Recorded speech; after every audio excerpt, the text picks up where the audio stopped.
Bon, mon grand frère, on va procéder à... On va procéder à l'entretien téléphonique. Hein.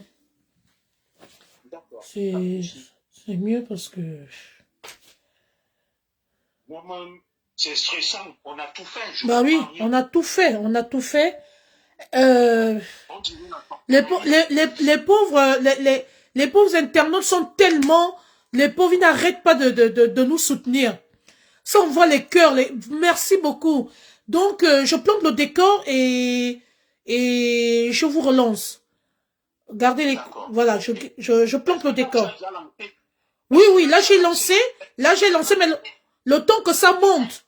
Donc, D'accord, ok. voilà. Nous, au moins, on va commencer même à 50. Et ça va monter en puissance. Là, on est Ok. déjà au niveau de 30. Ça va vite monter. Les gens ont soif de la vérité. Les gens veulent savoir. Voilà. À tout de suite. Vraiment, mes chers internautes, je ne vous remercierai jamais assez. Est-ce qu'il y a le volume? Je vois que vous tenez mordicus, vous êtes tenace.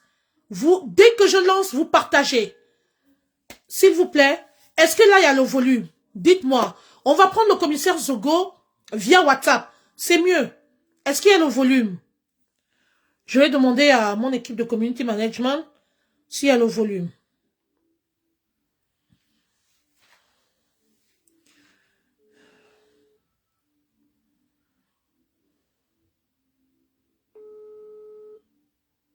Merci beaucoup pour les cœurs.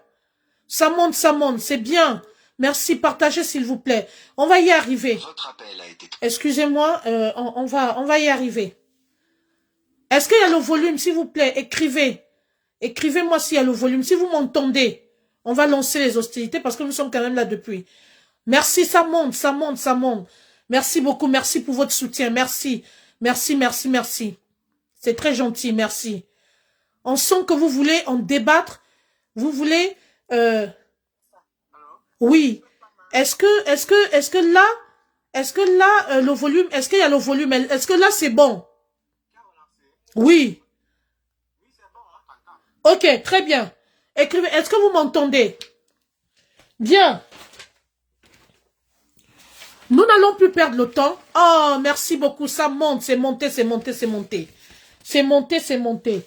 Merci, merci. Oh, merci beaucoup pour votre soutien. On sent vraiment que vous aimez ce que je propose. Vous aimez bien mes analyses. Vraiment. Merci. Merci. Merci. Bien, sans plus tarder, je vais planter le décor.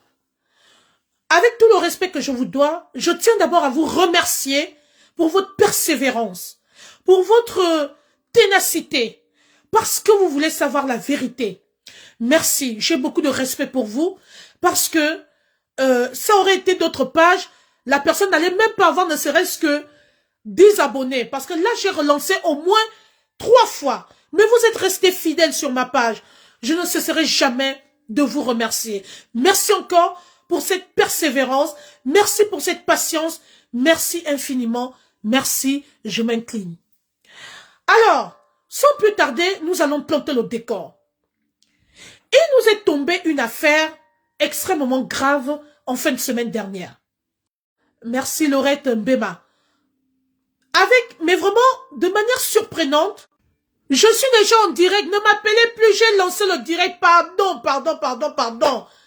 J'ai déjà toutes les informations côté Cameroun. N'appelez plus 237. Laissez d'abord que je lance. J'ai promis de vous gagner. Si vous voulez être sûr, venez sur ma page. Venez sur ma page, regardez. N'appelez pas. Si je vous en supplie, n'appelez pas. Oh, c'est pas possible. Mince. 237, arrêtez de m'appeler. 237, arrêtez d'appeler. S'il vous plaît. Le 237, le Cameroun, arrêtez s'il vous plaît. Venez ici sur ma page, on va faire le direct ici. Le commissaire Zogo doit intervenir. Pardon, arrêtez d'appeler. Je vous en supplie. Oh, c'est pas possible. Donc je disais très rapidement, notre sœur a été débarquée de l'avion. Nous allons savoir, est-ce que c'est de manière abusive? Qu'est-ce qu'il en est exactement? vous remarquez que je reçois des appels de partout. Depuis que j'ai ce dossier, on n'arrête pas de m'appeler pour m'envoyer des informations. Mais là, je suis en direct, arrêtez d'appeler. Nous allons débattre. Les internautes sont là pour savoir la vérité. Les internautes veulent savoir ce qui se passe.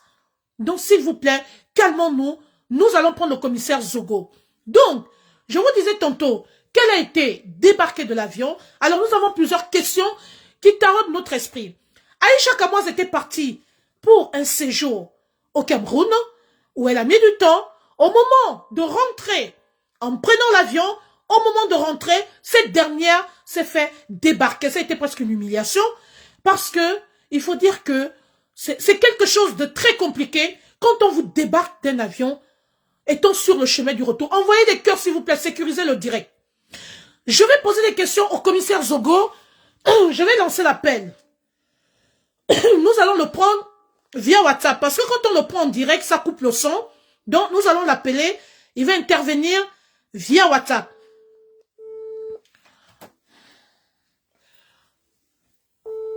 Je vais bloquer les gens qui m'appellent. Ne m'appelez plus. Oui, commissaire. Bonsoir. Oui, bonsoir. Est-ce que vous entendez le commissaire? S'il vous plaît, écrivez. Est-ce que le volume est bon?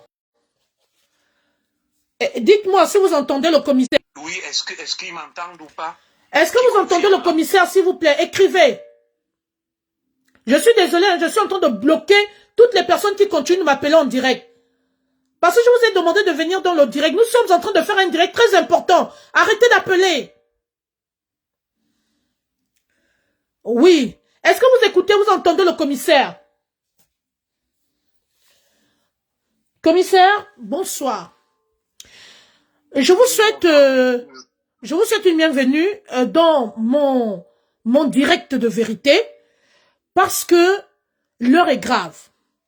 Avant que de vous poser des questions importantes qui taraudent les esprits des internautes, je vous laisse d'abord vous présenter, dire bonjour, et puis après, nous allons rentrer dans le vif du sujet. Parce que les gens veulent savoir ce qui se passe. Ils vous entendent, c'est parti. Merci, bonsoir à tous les téléspectateurs. C'est toujours un réel plaisir que d'être invité sur ton prestigieux plateau. Alors, je suis celui qu'on ne présente plus, je suis le commissaire junior Zogo, et c'est avec un immense bonheur et immense plaisir que je vais me prêter au jeu de tes milliers de followers afin d'apporter des éclairages juridiques, techniques, factuels et humains sur cette désormais célèbre affaire, je dirais cette désormais tristement célèbre affaire, Aïcha contre Monsieur et Madame Bienno. Avec ta permission, je souhaite d'abord faire une petite mise au point. Allez-y. C'est que je suis très embarrassé de parler de cette affaire à nouveau. Tout simplement, toi et moi, on a eu un échange en off lorsqu'on préparait l'émission. Bien sûr.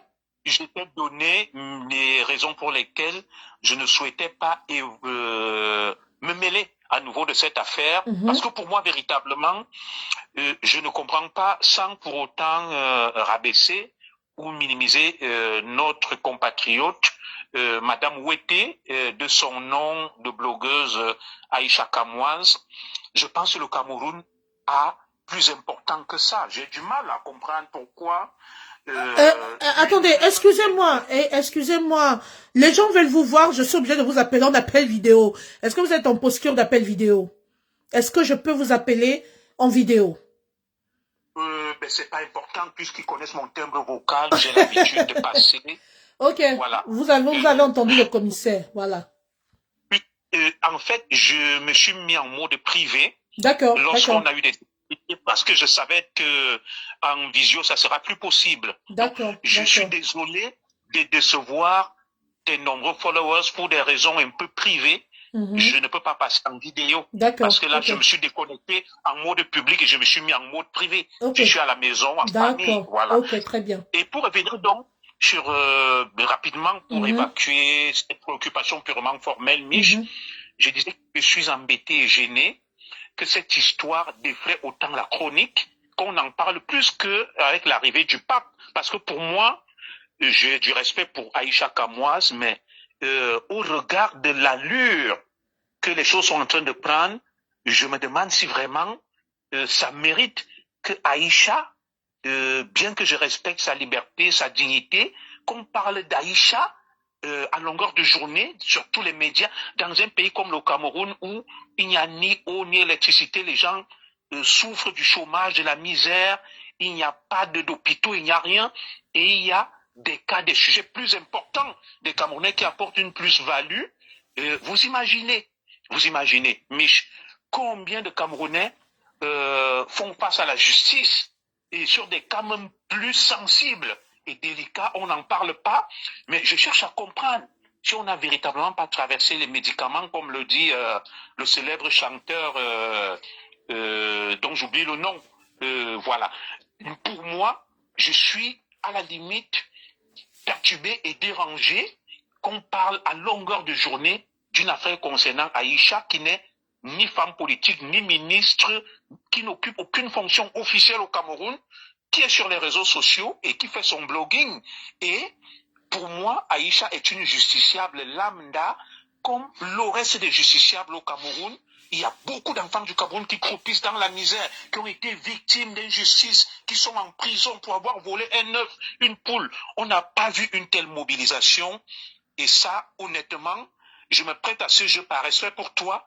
Et je pense que c'est la dernière fois où je parlerai encore de cette histoire parce que pour moi, ni Aïcha, ni cette affaire ne méritent une telle audience, un tel engouement, un tel enthousiasme parce que je ne sais pas ce que ma compatriote, avec tout le respect que je lui dois, Aïcha représente pour le Cameroun.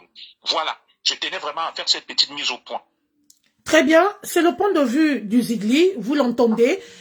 Il donne son point de vue par rapport à ce qui se passe en ce moment. C'est moi qui l'ai invité à se prêter au jeu parce que j'avais un certain nombre de questions à lui poser en tant qu'ancien commissaire, en tant qu'homme de loi et de droit. Voilà, il faut qu'il nous clarifie sur certaines zones d'ombre, voilà, qui tarotent les esprits des internautes. En même temps, j'ai envie de dire, ça n'engage que moi, c'est mon point de vue. Aïcha Kamoise, c'est quand même une créatrice de contenu. C'est une personne qui c'est un exemple hein, de femme battante qui non seulement investit, fait des affaires au Cameroun, mais également une mère exemplaire qui s'occupe, une mère seule exemplaire qui s'occupe de ses enfants.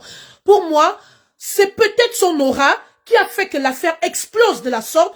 En plus, c'est un personnage public et à cela s'ajoute qu'elle est créatrice de contenu. Je pense que c'est son aura, c'est sa popularité qui fait en sorte à ce que cette histoire mais vraiment explose sur les réseaux sociaux. Ça n'engage que moi, c'est mon point de vue, c'est ce que je pense. Mich, je vais être très en désaccord avec toi. C'est normal, c'est un débat, c'est normal. Oui, mais tout à fait. C'est pour ça que je dis, c'est quoi créer un contenu? Et ces contenus apportent quelle valeur ajoutée au peuple camerounais? Des contenus d'intrigue, d'insultes, d'outrance. Je veux qu'on soit sérieux. Je n'ai rien après elle. Oui. Qu'est-ce que ces contenus apportent au peuple camerounais par rapport aux difficultés auxquelles nous sommes confrontés? Voilà. C'est le point de vue du commissaire Zogo. Il a posé la question. D'aucuns, c'est une question, justement, c'est pourquoi je dis, d'aucuns, vous voyez quand même qu'elle elle draine des foules. Les gens regardent tout ce qu'elle fait, ce qu'elle propose comme contenu sur sa page officielle. D'aucuns, enfin, n'en déplaise, mais il y en a qui la soutiennent, d'autres pas. Donc j'ai envie de dire que bon, après, chacun a sa ligne éditoriale. Elle a choisi cette ligne éditoriale, d'ailleurs qu'on respecte, mais après, comme on le dit souvent, il faut assumer les retombées. Oui, mais je veux juste savoir, oui, parce que on a engagé cette émission sur la base du débat contradictoire. Et pas Mich, tu me connais. Exactement, justement, c'est contradictoire, c'est pourquoi je dis... Je respecte ton point de vue, mais je dis, le bon sens est la chose la mieux partagée du monde. Alors, très bien. Je vais donc me situer dans une perspective cartésienne. Toi et moi, nous sommes dans la rue. Je me lève, je crée un contenu où j'attaque tout le monde, j'expose tout le monde. Et de l'autre côté, toi, tu fais des contenus éducatifs pour apprendre aux gens à évoluer sur des sujets utiles. Et on va me dire, Et lui qui insulte, qui attaque tout le monde, il apporte une plus-value. Mais ça veut justement dire que nous sommes dans une société aux valeurs inversées, où le crétinisme a pris le pas sur ce que j'appelle ici l'intelligence. Et c'est des choses que je n'ai de cesse de dénoncer à longueur de journée. Parce que pour moi, être dans des directs, en train de faire ce qui s'appelle le commérage, le soko, le congossa, je ne sais pas, ça crée plus de problèmes que ça n'en résout. Exactement. Je veux qu'on fasse des directs sur la prévention des MST, des IST, comment faire ceci, comment faire cela. Des choses qui peuvent apporter. Mais, et puis, je vais te dire une chose, pour sortir définitivement de cette polémique. Est-ce que la vérité vient forcément du nombre? Adolf Hitler était suivi par des millions de fanatiques. Mais la fin de l'histoire a prouvé que Adolf Hitler était un criminel. C'est pas parce que vous êtes 1 million, 1 milliard que vous avez la vérité et parce que l'autre il est seul. Sécurisez le direct, mettez les cœurs parce qu'on va rentrer dans une zone de turbulence. C'était le décor qu'on plantait en fait. Voilà. Et tout à l'heure là, il y a un direct qui est en train de passer d'une compatriote. Il y a 3000 personnes là-bas. Et vous savez, je vais vous dire une chose. Allez sur la page du pape Léon XIV. Le pape Léon XIV, quand on fait des publications sur sa page, il n'y a pas 100 likes. Vous voulez me faire croire que Aïcha est plus importante que le pape Léon XIV qui fait des publications sur sa page et il n'y a que 100 likes? Vous comprenez que en raisonnant de cette manière-là, pour moi c'est saugrenu, c'est déplacé. Et je ne peux pas être d'accord avec cette société où on foule aux pieds les valeurs, le mérite et où on érige en vertu, n'est-ce pas, la médiocrité. Je m'insurgerai toujours contre cette société aux valeurs inversées. Parole du commissaire Zogo. Nous allons maintenant rentrer dans le vif du sujet. Commissaire Zogo, en fin de semaine dernière, Aïcha Kamoise a été débarquée de l'avion. Sous prétexte, évidemment, des faits qui lui sont reprochés pour diffamation. Alors, il s'avère en quelque sorte que cet acte a été interprété je vais dire a été interprété sur les réseaux sociaux comme étant un acte d'abus de confiance. Alors la question que je voudrais vous poser est celle de savoir si vous connaissez des avancées sur ce dossier en parlant d'abord d'arrestation. Est-ce que il y a eu un mandat d'emmener? Parce que pour qu'on débarque une compatriote ou un individu ou une personne lambda d'un avion, il faut quand même qu'il y ait un mandat d'emmener. Ça, c'est de 1. Avant d'en arriver là, il y a quand même une procédure à respecter. Est-ce que cette dame a eu, ne serait-ce qu'une convocation, parce qu'on aurait dû commencer par là. Est-ce qu'il y a eu convocation durant son séjour au Cameroun qui l'invitait à se présenter dans un poste de police pour pouvoir s'expliquer par rapport à la plainte qui était déposée contre elle? Ou alors, ça s'est présenté comme un abus de pouvoir, c'est-à-dire qu'on est allé directement la débarquer de l'avion alors qu'elle était là depuis un certain temps, elle était au Cameroun depuis un certain temps. Est-ce qu'on pourrait dire que c'est un acte réfléchi, que c'est une préméditation et qu'on a voulu tout simplement l'humilier en posant cet acte, en attendant le dernier jour pour qu'elle soit débarquée de l'avion? Commissaire, à vous la parole. Alors, j'entends là vos observations. Je voudrais, excusez-moi commissaire, je voudrais vous dire, et je parle devant les internautes, je m'inscris, si vous voulez, je rentre, je suis 3 en 1. Je rentre, si vous voulez, je dis tout haut ce que les autres pensent tout bas. Ça, c'est de 1.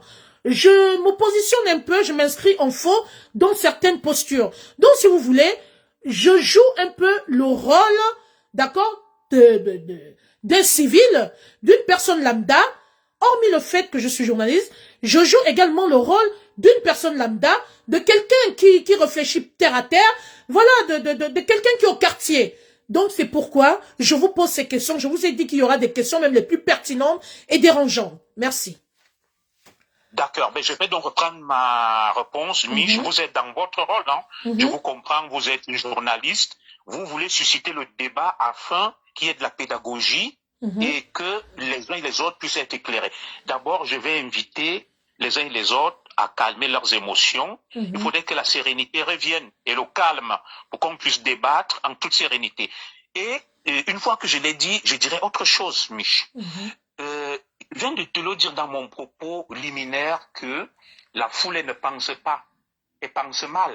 C'est pas parce qu'il y a une clameur publique et que parce qu'il y a une foule immense, une ribambelle d'individus disant quelque chose que forcément c'est une lapalissade, une vérité absolue. Non. La foule s'est toujours trompée. Une foule dépend du leader. Et c'est pas parce que 1 milliard de personnes revendiquent quelque chose qui peut relever de l'ordre de la bêtise, parce qu'on peut être sincère mais être dans l'erreur. Ça s'appelle de l'ignorance. Voilà.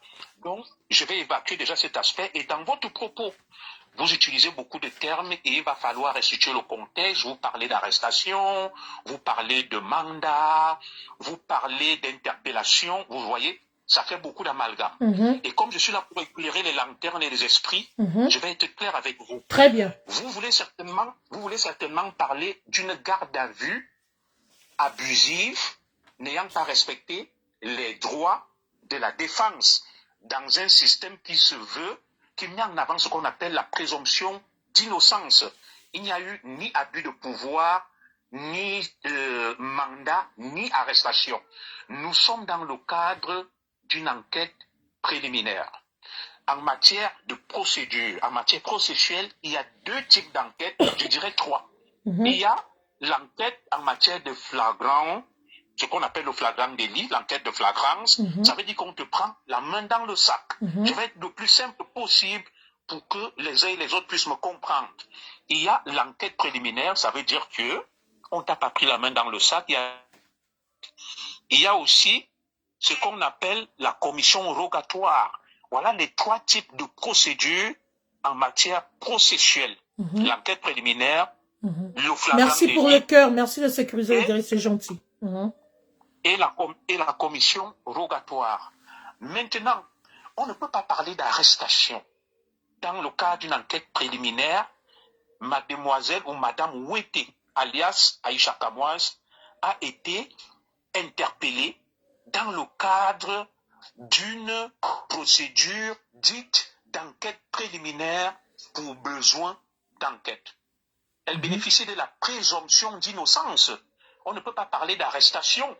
Tout citoyen peut faire l'objet d'une interpellation et d'une mesure de garde à vue pour besoin d'enquête. J'ai eu à te l'expliquer très longuement en off lors de notre échange. Oui, alors, je comprends bien, mais là, nous sommes devant les internautes, c'est pour clarifier aussi, voilà. Absolument. Pour les édifier. Maintenant, il faudrait que les choses soient clarifiées. Elle a bien été interpellée dans le cadre d'une enquête préliminaire.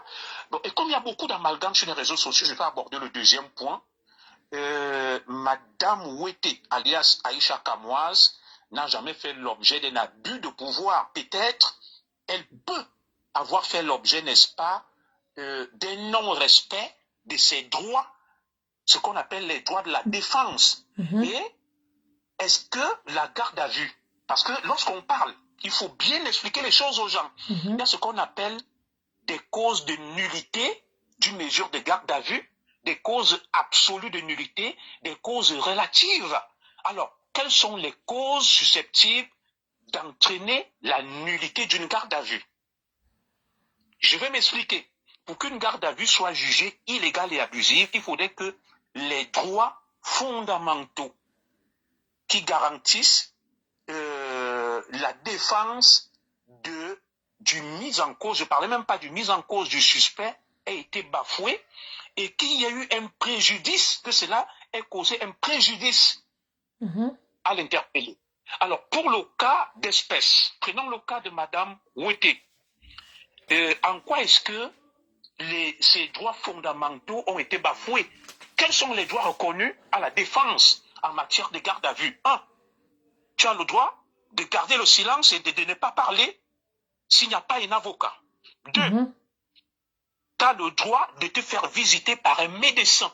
C'est ce qu'on appelle les droits fondamentaux en matière de défense. Parce que les gens galvaudent des choses sur les réseaux sociaux et racontent n'importe quoi.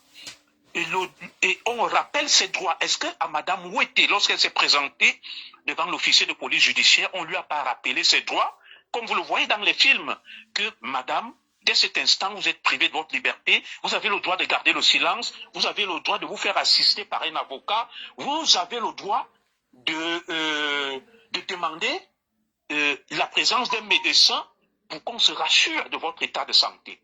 Et c'est lorsque ces droits dits fondamentaux qui garantissent l'équitabilité, ou tout au moins les droits de la défense sont bafoués, qu'on pourrait parler d'une garde à vue abusive, foulant aux pieds ou ne respectant pas les droits de l'interpellé. Seuls ces cas pourraient être susceptibles d'être qualifiés de cause de nullité absolue d'une garde à vue. Et le fait qu'un individu peut-être soit interpellé sans avoir reçu de convocation ne peut en rien justifier une mesure de nullité d'une garde à vue. Ce n'est pas une cause absolue de nullité, c'est une cause relative. Il faudrait que ceux qui nous écoutent le sachent, c'est le droit. Le droit, c'est le droit. Le droit, ce n'est pas des potins du commérage du quartier. Est-ce que jusque-là, tous ceux qui nous écoutent sont assez édifiés et ont des éléments susceptibles en matière de garde à vue? Seules les causes dont je viens de vous énoncer peuvent justifier ce que vous appelez dans le langage courant garde à vue abusive. Est-ce que Mme Ouetté, lorsqu'elle a été interpellée, l'officier de police judiciaire ne lui a pas notifié les droits de la défense, à savoir le droit de garder le silence, le droit de ne parler qu'en présence de son avocat et le droit de solliciter un médecin pour l'examiner? Je n'étais pas là lors de la procédure et je pense que ça a bien été fait par l'officier de police judiciaire. Maintenant, vous parlez de recevoir une première convocation, une deuxième, une troisième convocation. Ça, ce n'est pas une cause de nullité d'une mesure de garde à vue. Ça n'a rien à voir avec les droits de la défense. Ça, c'est juste des mesures d'information. Et même lorsqu'on essaye d'aller creuser plus loin, c'est quoi la résidence principale de Mme Ouetté? Elle réside où? Il faudrait bien que la justice ait des éléments clairs et précis lui permettant de pouvoir notifier Mme Ouetté alias Aïcha Kamoise, n'est-ce pas, d'une convocation. C'est quoi sa résidence principale? C'est quoi son adresse? Est-ce que la police, à ce moment précis, disposait des éléments susceptibles de lui permettre d'adresser une convocation, une première, une deuxième et une troisième à Mme Ouetté? C'est autant de choses qu'il va falloir examiner avant de se lancer dans des déclarations fracassantes. Et pour le cas d'espèce, Mme Ouetté alias Aïcha Kamoise réside en France. C'est sa résidence principale. Exactement. Elle est en visite dans son pays, le Cameroun. Et moi, il arrive que mon épouse, mes enfants séjournent au Cameroun. Ils ne séjournent pas dans le domicile familial, ils sont dans des hôtels. Et comment est-ce que la police saura que tu es dans tel hôtel pour t'adresser une première, une deuxième et une troisième convocation? Vous me direz, il y a la voie téléphonique. Justement, il y a la voie téléphonique. Si on ne peut pas, si les autorités ne connaissent pas son adresse, eh ben, ils peuvent passer par voie téléphonique pour l'interpeller, lui dire qu'écoutez, madame, vous avez une convocation. Et à partir de ce moment, s'il y a un refus d'obtempérer, là, on peut procéder autrement. Je vous laisse poursuivre votre propos. Absolument. J'entends aussi cette hypothèse-là, mais très vite, elle sera balayée. Non? L'administration, je ne vous apprends rien, elle est écrite.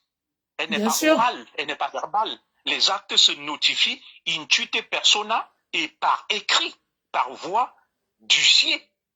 Vous comprenez ça? Oui. Alors, imaginez, moi je vous appelle sur un téléphone, vous dites c'est pas moi, Mishcom.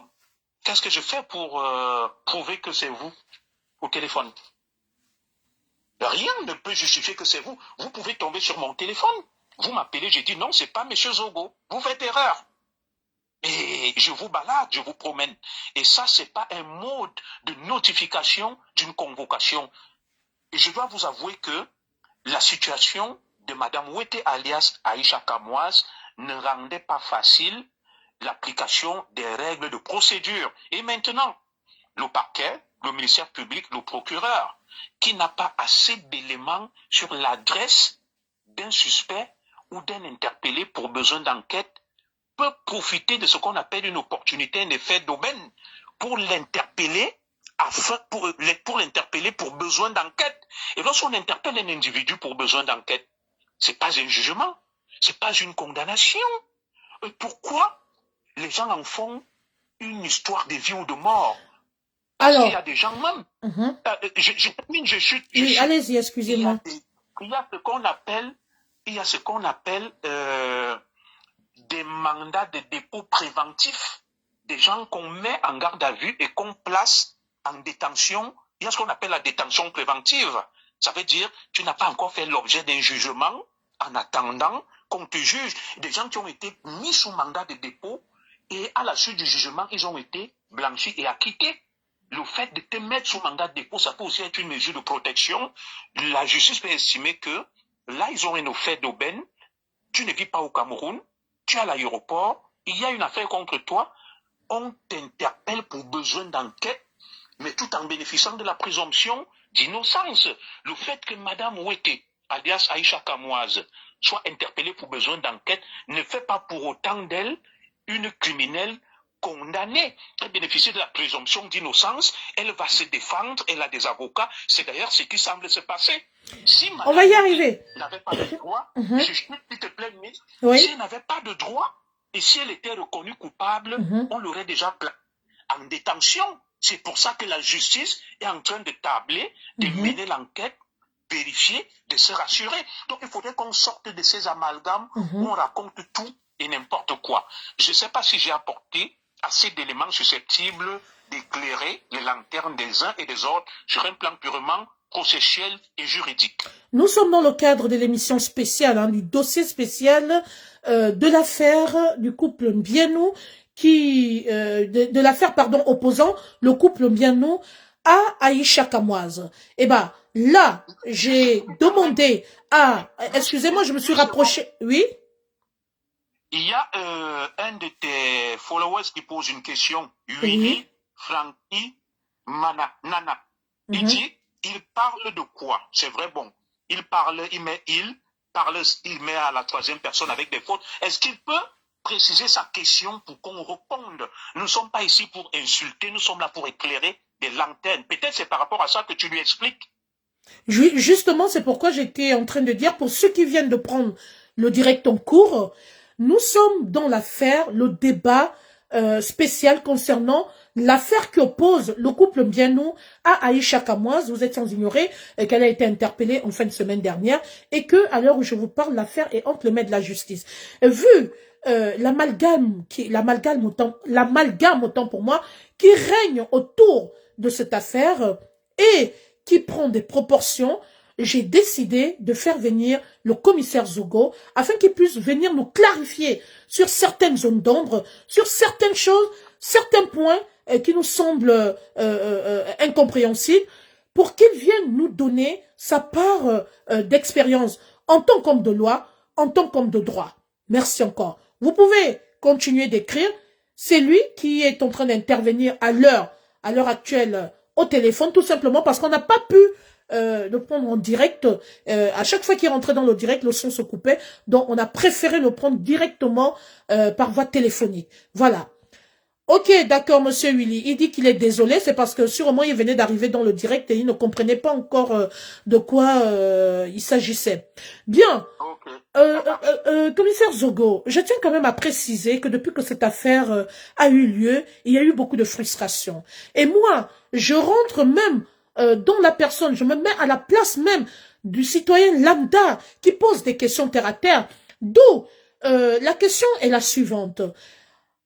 Au vu de la manière dont se dessinent les événements, de la manière dont a été présentée l'interpellation de la jeune Aïcha Kamoise, les gens ont comme l'impression que ça a été calculé parce qu'elle a été arrêtée en fin de semaine. Et vous êtes sans ignorer que moi, qu'en Afrique, l'administration ne tourne pas en week-end. Vous êtes sans ignorer que l'administration, chez nous en Afrique, ne tourne pas en fin de semaine. Donc, il va falloir attendre. Il a fallu attendre le lundi pour pouvoir rentrer de plein pied dans, comment dirais-je, dans le sujet, qu'elle puisse être présentée devant le procureur de la République. Alors, les gens se demandent, est-ce que ce n'est pas une volonté manifeste de la part de M. Mbianou, pour qui j'ai du respect?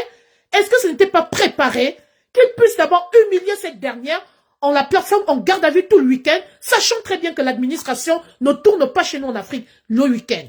C'est la question que beaucoup de citoyens, beaucoup d'internautes se posent. Et nous allons poursuivre.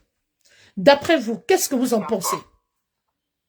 D'accord, je vais très rapidement répondre à cette question et la réponse, elle coule des sources. Alors, c'est encore un amalgame, c'est une idée reçue que le grand public se fait de l'administration et dire que l'administration en Afrique en particulier, ce sont des stéréotypes, ne fonctionnent pas les week-ends. Je vais rapidement corriger cette idée reçue. Lorsque je suis rentré à l'école de police, j'ai fait la haute école d'administration. Il y a un principe simple en sciences administratives qui dit que les officiers de police judiciaire, les policiers, les gendarmes, les militaires sont sous réquisition permanente 24 heures sur 24, 7 jours sur 7. Je vous utilise des termes techniques. Nous sommes sous réquisition permanente 24 heures sur 24, 7 jours sur 7. Il y a toujours une permanence.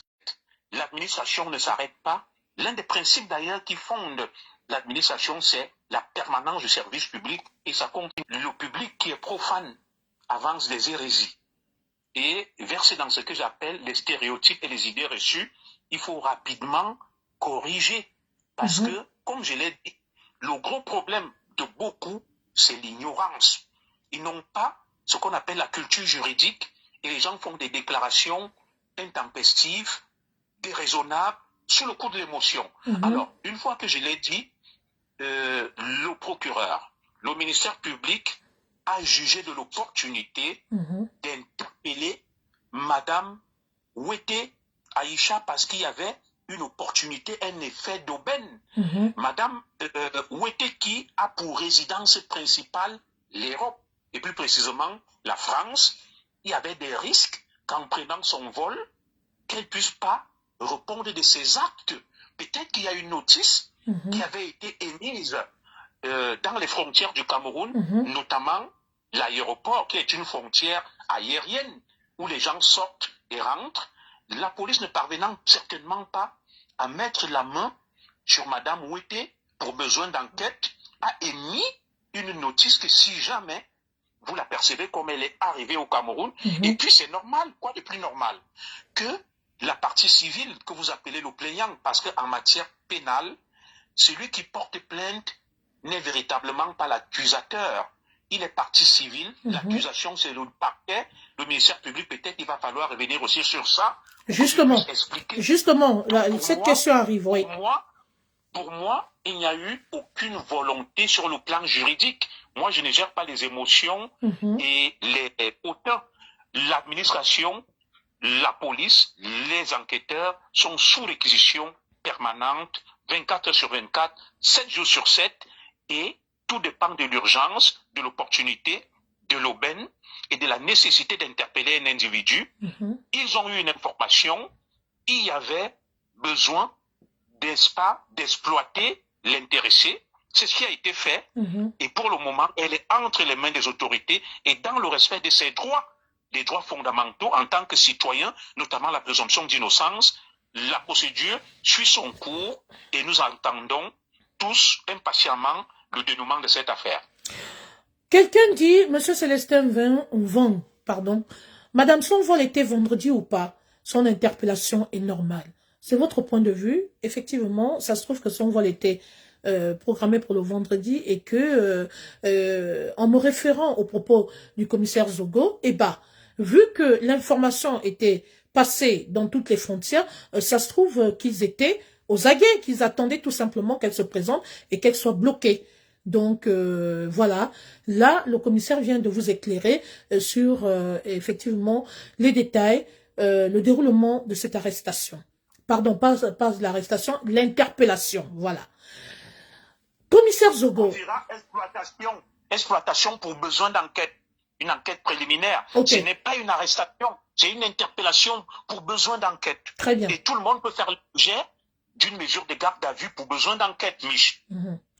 Alors, commissaire Zogo, aux dernières nouvelles, l'affaire se serait retrouvée à la cour de première instance, au tribunal de première instance, alors qu'en principe, étant donné que c'est un dossier civil, pourquoi l'affaire n'est pas descendue pardon, excusez-moi, je vais reformuler la question. L'affaire s'est retrouvée à la grande instance, voilà, au tribunal de grande instance, et après avoir comparu, le juge estimait qu'il fallait que cette affaire soit retournée à la première instance. Mais comment ça se fait que au jour d'aujourd'hui, qu'elle soit accusée de diffamation, qu'elle se retrouve là-bas, alors que pour le moment, elle n'est pas en infraction? Aïcha, peut-être, a ses preuves, sait sur quoi elle se base. Je pense qu'elle n'a pas, on ne lui a pas encore donné l'opportunité de comparaître et de s'expliquer. Mais comment ça se fait que l'affaire se retrouve à la plus haute instruction, à la plus grande instance, alors que c'est une infraction qui devrait se retrouver à la première instance? Comment on peut justifier ça? De quelle infraction déjà vous parlez, Mich? Parce qu'il faudrait nous la déterminer, parce que en matière de droit pénal, il y a ce qu'on appelle la trilogie. D'accord. Ça veut dire un fait, une infraction peut être soit qualifiée de contravention, soit de délit ou de crime.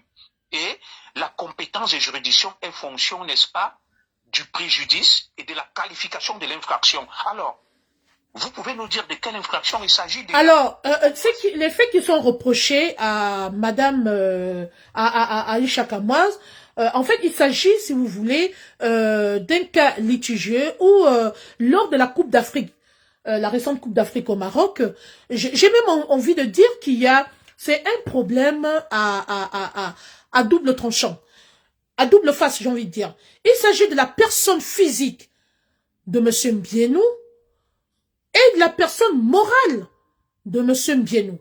Pourquoi je le dis? Parce que, en ce qui concerne la personne morale, il s'agit de la télévision de Monsieur Mbienou qui a été, si vous voulez, pointée du doigt.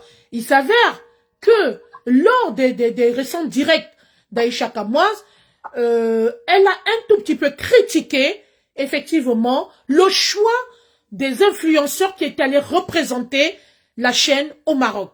Ce qui n'a pas plu à Monsieur Mbienou, qui estime effectivement que il y a eu de la mauvaise publicité, de la mauvaise propagande par rapport à sa chaîne de télévision. Et là, ça, j'ai envie de dire, il s'agit de la personne morale. Et en ce qui concerne la personne physique, évidemment, il a été reproché, parce que j'ai vu encore des publications de Madame Muriel Blanche, qui estimait que elle a été victime de beaucoup de choses par rapport aux sorties d'Aïcha Kamoise, telles que la perte en vies humaines, telle que je pense qu'elle a perdu des enfants, et aussi une maman qui a eu un AVC.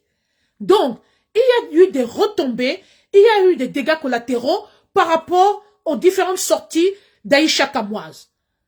C'est pourquoi je demande, d'après vous, par rapport à cette situation, est-ce que ça valait le coup qu'elle soit déjà présentée à la plus haute instance? Parce que il s'avère que le dossier était vide. Et que par rapport à ça, on aurait demandé à cette dernière, qu'est-ce qu'elle faisait là? Sur le coup, on l'a ramenée au tribunal de la première instance. Alors, pour le moment, est-ce que le délit, comment dirais-je, est-ce que l'infraction, est-ce qu'il est notifié qu'elle est en infraction? Puisque pour le moment, elle n'a pas comparu et l'infraction n'est pas consommée. C'est plutôt une plainte qui est portée contre elle où elle doit se défendre. D'où les avocats ont refusé qu'elle puisse, parce que en principe, il y a quelque chose qui va pas. On lui demande, comment vous appelez, il faut que je retrouve. Ce n'est pas une demande d'excuse, en fait. Si vous pouvez me prêter le mot, ce n'est pas, voilà, c'est un engagement. Parce qu'il faut bien dire les choses. Il y a eu un engagement, il y a eu une négociation, et le monsieur Mbienou a dit qu'il acceptait de retirer sa plainte à une seule condition.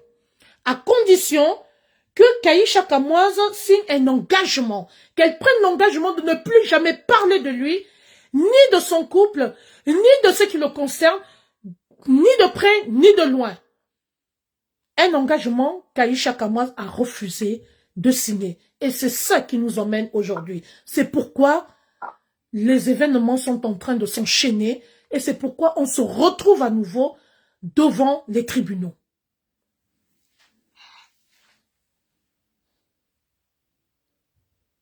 Allô? Oui, moi je vous écoute. Voilà. Que vous terminiez. Voilà, justement. Voilà, donc justement, je voudrais savoir pourquoi une affaire civile se retrouve au tribunal de la grande instance. Pourquoi d'entrée de jeu, on l'a présenté directement au tribunal de la grande instance. Alors qu'en principe, si c'est une infraction ou que c'est un problème civil, ça devrait se retrouver au tribunal de la première instance pour pouvoir permettre à cette dernière de se constituer avec son équipe d'avocats afin qu'elle puisse se défendre. Est-ce qu'on n'a pas brûlé les étapes? Déjà, il y a beaucoup d'autres amalgames, Michel, qui ressortent de votre analyse. Alors, il y a clarifiez-nous alors, clarifiez-nous. Voilà, il y a un principe simple qui fonde le fonctionnement de la justice. C'est le principe de Gelsen et le principe de la spécialisation des juridictions. Alors, il y a deux types d'affaires lorsqu'on a affaire, disons, il y a trois types d'affaires de juridiction dans un pays, un état de droit. Il y a ce qu'on appelle les juridictions d'ordre pénal. Il y a ce qu'on appelle les juridictions d'ordre judiciaire, si vous appelez des affaires civiles. Et il y a ce qu'on appelle les juridictions administratives. Et il y a même ce qu'on appelle les juridictions d'exception, telles le TCS, la Haute Cour de justice et tout le reste. Alors, c'est quoi une affaire civile? C'est quoi une affaire pénale? Une affaire civile, c'est une affaire où il n'y a eu aucune infraction relevant du pénal, des affaires purement d'argent, d'affaires, d'intérêt. Et il me semble que Madame Ouetté est poursuivie pour des accusations relevant du correctionnel, ça veut dire du pénal. On parle, n'est-ce pas, de cyberharcèlement, d'injures publiques, de diffamations, et sauf si mes connaissances en droit me filent un faux bon, toutes ces infractions relèvent du correctionnel et du droit pénal. C'est autant d'amalgames que nous faisons. Alors, Madame Ouetté, comme je l'ai dit, est suspectée d'avoir commis des infractions relevant du pénal et notamment le cyberharcèlement, l'injure publique, la diffamation. Est-ce que vous entendez ça? Et pour moi, ce n'est pas des affaires civiles, c'est des affaires qui relèvent du correctionnel et du pénal. Très bien. Et elle l'a fait par voie de diffusion sur les réseaux sociaux et autres. Et maintenant, il y a ce qu'on appelle la compétence de juridiction en fonction de la qualification de l'infraction, ma sœur Mich. Il y a ce qu'on appelle le principe de la hiérarchisation des juridictions, que j'appelle en termes techniques pour les juristes, le principe de Gelsen. Alors, la nature de l'infraction détermine la compétence du tribunal. Ça ne veut pas dire que parce qu'on a envoyé au tribunal de première instance, parce que je vais vous expliquer ça, il y a ce qu'on appelle la hiérarchisation des juridictions. Ça veut dire le tribunal coutumier, le tribunal de première instance, le tribunal de grande instance, la cour d'appel, la cour suprême. Il faudrait déjà le connaître. Voilà. Et maintenant, une affaire peut être l'officier de police judiciaire ou le plaignant, la partie civile, peut ne pas peut-être avoir bien apprécié les faits. Le ministère public, le parquet, appelez ça comme vous voulez, le procureur de la République, est là pour donner un habillage juridique aux faits. Lorsque tu te présentes devant un officier de police judiciaire ou un procureur, tu lui dis, j'ai reçu un coup de tête.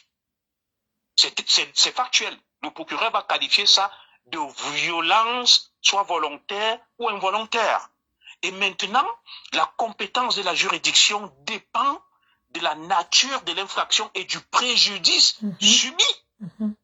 Le fait que le tribunal de grande instance se déclare incompétent pour les faits pour lesquels il a été saisi ne veut pas pour autant dire que l'affaire n'est pas fondée et que le dossier est vide. C'est tout simplement que peut-être les faits pour lesquels elle a été interpellée, elle est poursuivie, relèvent plutôt de la compétence du tribunal de première instance.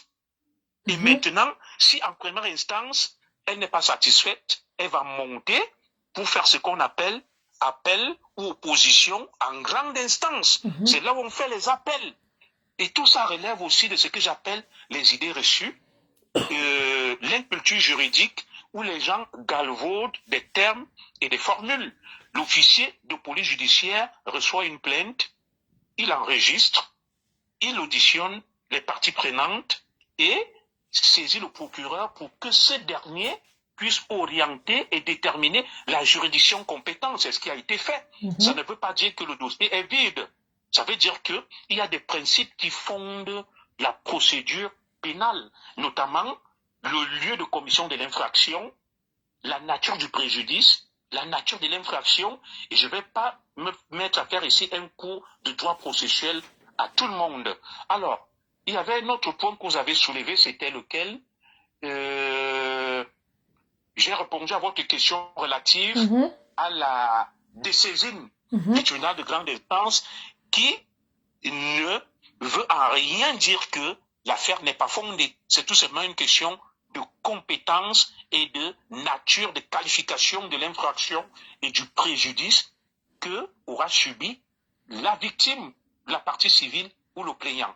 Alors, est-ce qu'il y avait une autre question sous-jacente à laquelle je n'ai pas répondu? Oui, il s'agit de cette lettre d'engagement. Parce que M. Mbianou a dit, je vous le dis, je me base sur, parce que, vous savez, je me suis rapproché un peu de l'entourage du plaignant, d'accord, j'étais presque à la porte du plaignant lui-même, vous savez qu'on va suivre mon regard, qui atteste effectivement qu'ils ont eu un entretien qui l'aurait convaincu à retirer sa plainte.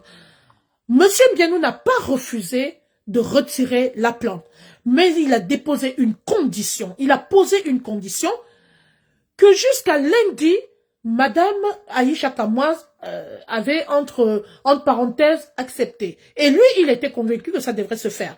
Il demandait tout simplement qu'elle prenne l'engagement de ne plus s'immiscer dans sa vie privée, de ne plus parler de ses activités, de ses affaires, de ne plus mentionner sa chaîne, de ne plus le mentionner ni de près, ni de loin, ni de parler, de faire allusion à son couple. C'est qu'elle a accepté, mais malheureusement, lundi, il y a eu autre chose. Finalement, elle n'a pas accepté de signer. Parce que si elle signait l'engagement, effectivement, ça veut tout simplement dire qu'elle reconnaît les faits et c'est un document qui peut le condamner, qui peut la condamner autant pour moi. Vous êtes d'accord avec moi qu'à partir du moment où on pose une signature et qu'on prend un engagement, si jamais elle repose ce acte, elle est poursuivable. Or, nous sommes dans un cas de figure. Oui, allez-y. Est-ce que... Oui, est-ce que... Je te laisse terminer ta question, s'il te plaît, Mich. Comment? Je te laisse terminer ta question. Oui. Donc, je disais tantôt que si elle accepte de signer le document, eh bien, ça veut dire tout simplement qu'elle reconnaît les faits et qu'elle peut être poursuivante. C'est un document qui peut se retourner contre elle. D'où elle a estimé qu'elle ne signait pas le document et qu'elle ne fera pas marche arrière. Alors, la question que je voulais poser est celle de savoir, est-ce qu'il y a une loi qui demande à ce que la personne signe un engagement devant les tribunaux? Est-ce que, c'est une question, parce que tout le monde se pose cette question, est-ce que il y a une loi qui existe allant dans ce sens? Oui, d'accord. Merci pour cette question. Avant d'y répondre, je vais d'abord revenir sur d'autres termes que vous avez utilisés. Vous avez parlé, n'est-ce pas, de personnes morales, de personnes physiques. Juste pour éclairer encore les lanternes de nos followers, il y a deux types, n'est-ce pas, de sujets de droit. C'est-à-dire des gens, quand je dis sujet de droit, je ne sais pas si je me fais comprendre. Il y a les personnes physiques, ça veut dire vous et moi, et il y a les personnes morales, ça veut dire les sociétés, les entreprises. Voilà. Alors, une personne morale a autant de droits, autant sujet de droits qu'une personne physique. Ça veut dire quoi? J'ai ma société, mon entreprise que je crée, l'entreprise Mishcom Events. Quelqu'un vient, il insulte, il la diffame, il lui crée un préjudice. Et cette personne morale, en tant que sujet de droit, a qualité pour se plaindre afin d'obtenir justice. Il faudrait que les gens le comprennent aussi. Je ne sais pas si, à ce niveau, on est clair là-dessus. Merci beaucoup de sécuriser le direct. Autant les personnes physiques sont sujets de droit, autant les personnes morales sont aussi sujets de droit. Ça veut dire qu'elles peuvent ester en justice, réclamer justice et réparation. Donc ça ne pose aucun problème. Je vais donc revenir sur votre question. Nous sommes en matière pénale, en matière correctionnelle. En matière correctionnelle, le seul souverain, c'est le ministère public qui décide des suites à accorder à une affaire.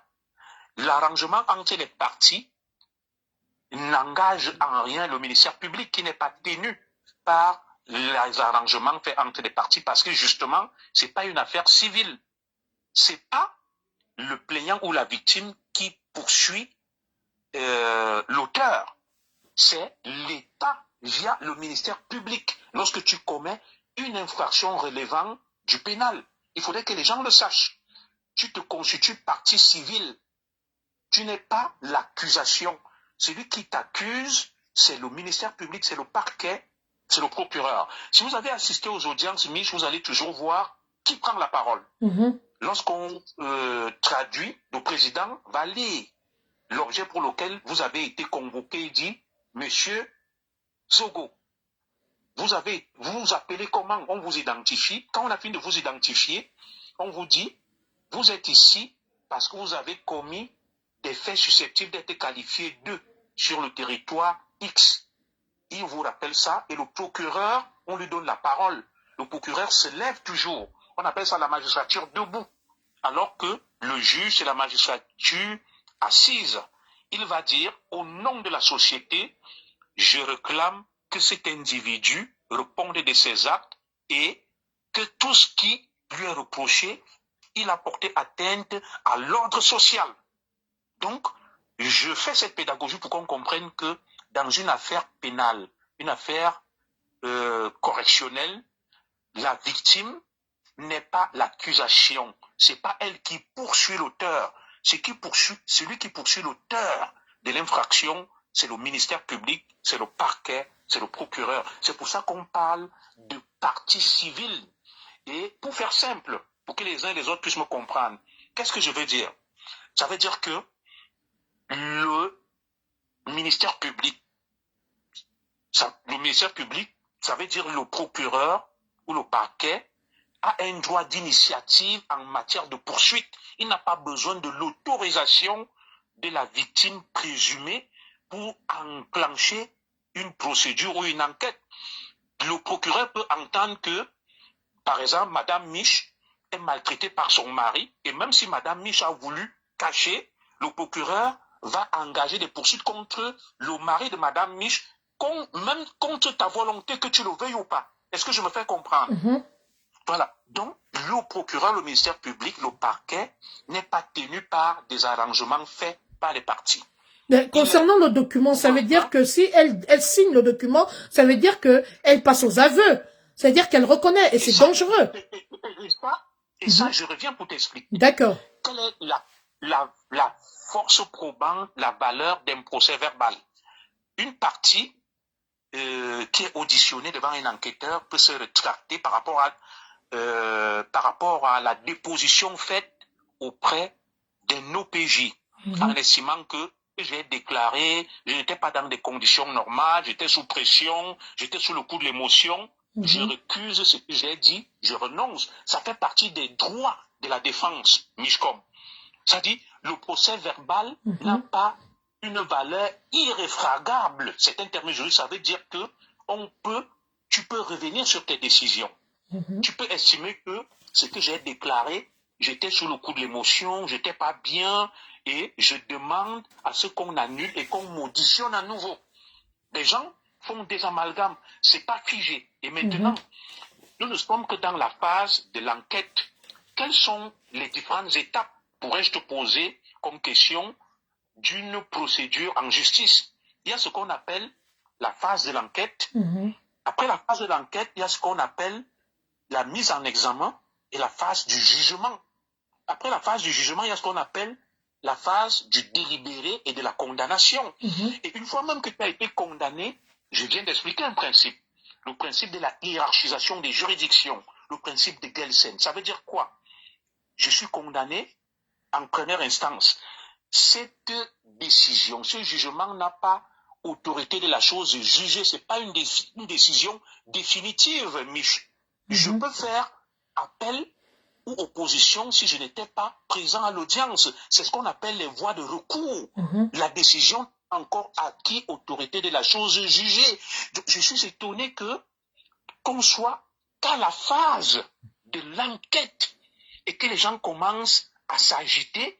Madame Ouete, alias Aïcha Kamoise, bénéficie de ce qu'on appelle la présomption d'innocence tant que sa culpabilité n'a pas été établie et prouvée à la suite d'un jugement où elle s'est défendue et où elle a épuisé des voies de recours. Ça veut dire quoi? Si elle est condamnée en instance, elle va faire appel auprès du tribunal de grande instance.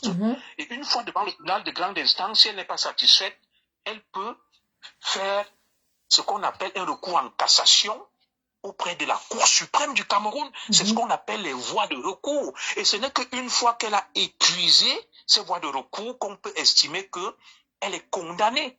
Et donc, le procès verbal qui a été fait, elle peut le recuser lors du jugement avec ses avocats et estimer qu'elle était sous pression. On lui a arraché des aveux. Elle l'a fait sous l'effet de la contrainte et tout. Donc, il ne faudrait pas qu'on fasse des amalgames et qu'on ait des idées reçues. Nous devons avoir des éclairages juridiques d'un expert comme moi, toute modestie gardée. Je ne sais pas si j'ai apporté des éléments de réponse. Exactement, c'est très clair, c'est très clair. Par contre, je voulais savoir pourquoi on ne peut pas la laisser en liberté provisoire pour le moment. Est-ce que pourquoi c'est pas possible qu'elle soit en liberté provisoire afin de bien suivre son dossier de plus près avec ses avocats? Pourquoi on continue de la mettre de la garder en détention provisoire? Pour le moment, Madame Ouete n'est pas en détention provisoire parce qu'il n'y a pas un mandat de dépôt qui a été signé et la mettant sous écrou. Madame Ouete est dans la phase de ce qu'on appelle une enquête préliminaire avec une garde à vue dont les délais ont été prolongés et elle se trouve non plus dans les commissariats, mais au niveau de ce qu'on appelle le dépôt. Ah, merci de le préciser. Commissaire, vous pouvez reprendre cette partie. Où se trouve exactement Aïcha Kamoise à l'heure actuelle? Merci de le répéter, s'il vous plaît, commissaire. Aïcha Kamoise, à l'heure actuelle, est à la disposition du ministère public et du parquet. Très bien. Elle n'est plus à la disposition des enquêteurs. Elle est dans ce qu'on appelle la salle de dépôt du palais de justice. Les palais de justice ont ce qu'on appelle des cellules. C'est une phase intermédiaire entre l'enquête et le placement sous mandat de dépôt en attendant que le procureur se prononce. C'est une situation intermédiaire entre la prison et la garde à vue. Donc, Madame Ouete n'est ni en prison, ni en cellule. Elle est gardée auprès, n'est-ce pas, de ce qu'on appelle la salle de dépôt au niveau du parquet, qui est à la disposition non plus de la police, non plus des enquêteurs, mais du ministère public. Il faudrait qu'on soit clair là-dessus. Merci. Merci Madame Ouete, pour le moment, ne peut pas réclamer une libération sous condition parce qu'elle n'a pas encore été condamnée ou placée sous mandat de dépôt. Le procureur n'a pas encore tous les éléments lui permettant d'apprécier la situation. Donc, l'enquête qui semble sensible et délicate suit son cours et le procureur prendra une décision. C'est à la suite donc de cette décision qu'on saura soit si Madame Ouete, alias Aïcha Kamoise, est mise en examen ou alors tout simplement le dossier est classé sans suite. Parce qu'il y a aussi beaucoup d'amalgames qu'on fait entre le classement sans suite, l'acquittement. On ne peut être acquitté qu'à la suite d'un jugement, d'une phase de jugement avec un principe du contradictoire. Au niveau, n'est-ce pas, de l'enquête préliminaire, tant que l'affaire est entre les mains du parquet et de la police judiciaire, on parle de classement sans suite. Donc, les différentes issues possibles, une mise en examen avec préventive, avec mandat de dépôt, ou alors une mise en examen avec possibilité, n'est-ce pas, de comparution libre, si elle donne des garanties de représentativité, ou alors tout simplement un classement sans suite de l'affaire. Merci, Donc, commissaire, de nous clarifier sur cette affaire, parce que ça va dans tous les sens. Chacun interprète à sa manière. Il y a des fausses informations qui circulent de part et d'autre. Nous sommes ici pour clarifier, éclairer la lanterne des internautes, afin d'éviter toute mauvaise interprétation. Parce qu'il faut retenir que cette affaire est déjà entre les mains de la justice. Et, commissaire, je vais vous laisser souffler un tout petit peu, parce que, juste 5 minutes, parce que je vous garde encore 5 petites minutes, juste 5 petites minutes, pour vous poser encore 2 questions clés. Mais en attendant, comme je vous le disais tantôt, commissaire, restez en ligne, comme je vous le disais tantôt, on ne peut pas rigoler dans cette affaire. Alors, nous ne sommes pas là pour condamner M. Mbianou ou pour prendre le parti d'Aïcha Kamoise. Nous sommes neutres. Mais il faut dire, les torts sont partagés. Et là, je vais rentrer dans le cadre de l'humanisme avec le commissaire Zogo. Et c'est dans ce sens que je vais lui poser 2 questions clés, 2 dernières questions clés. Mais par contre, je voudrais attirer l'attention de tous les blogueurs qui, au jour d'aujourd'hui, ont récupéré cette affaire.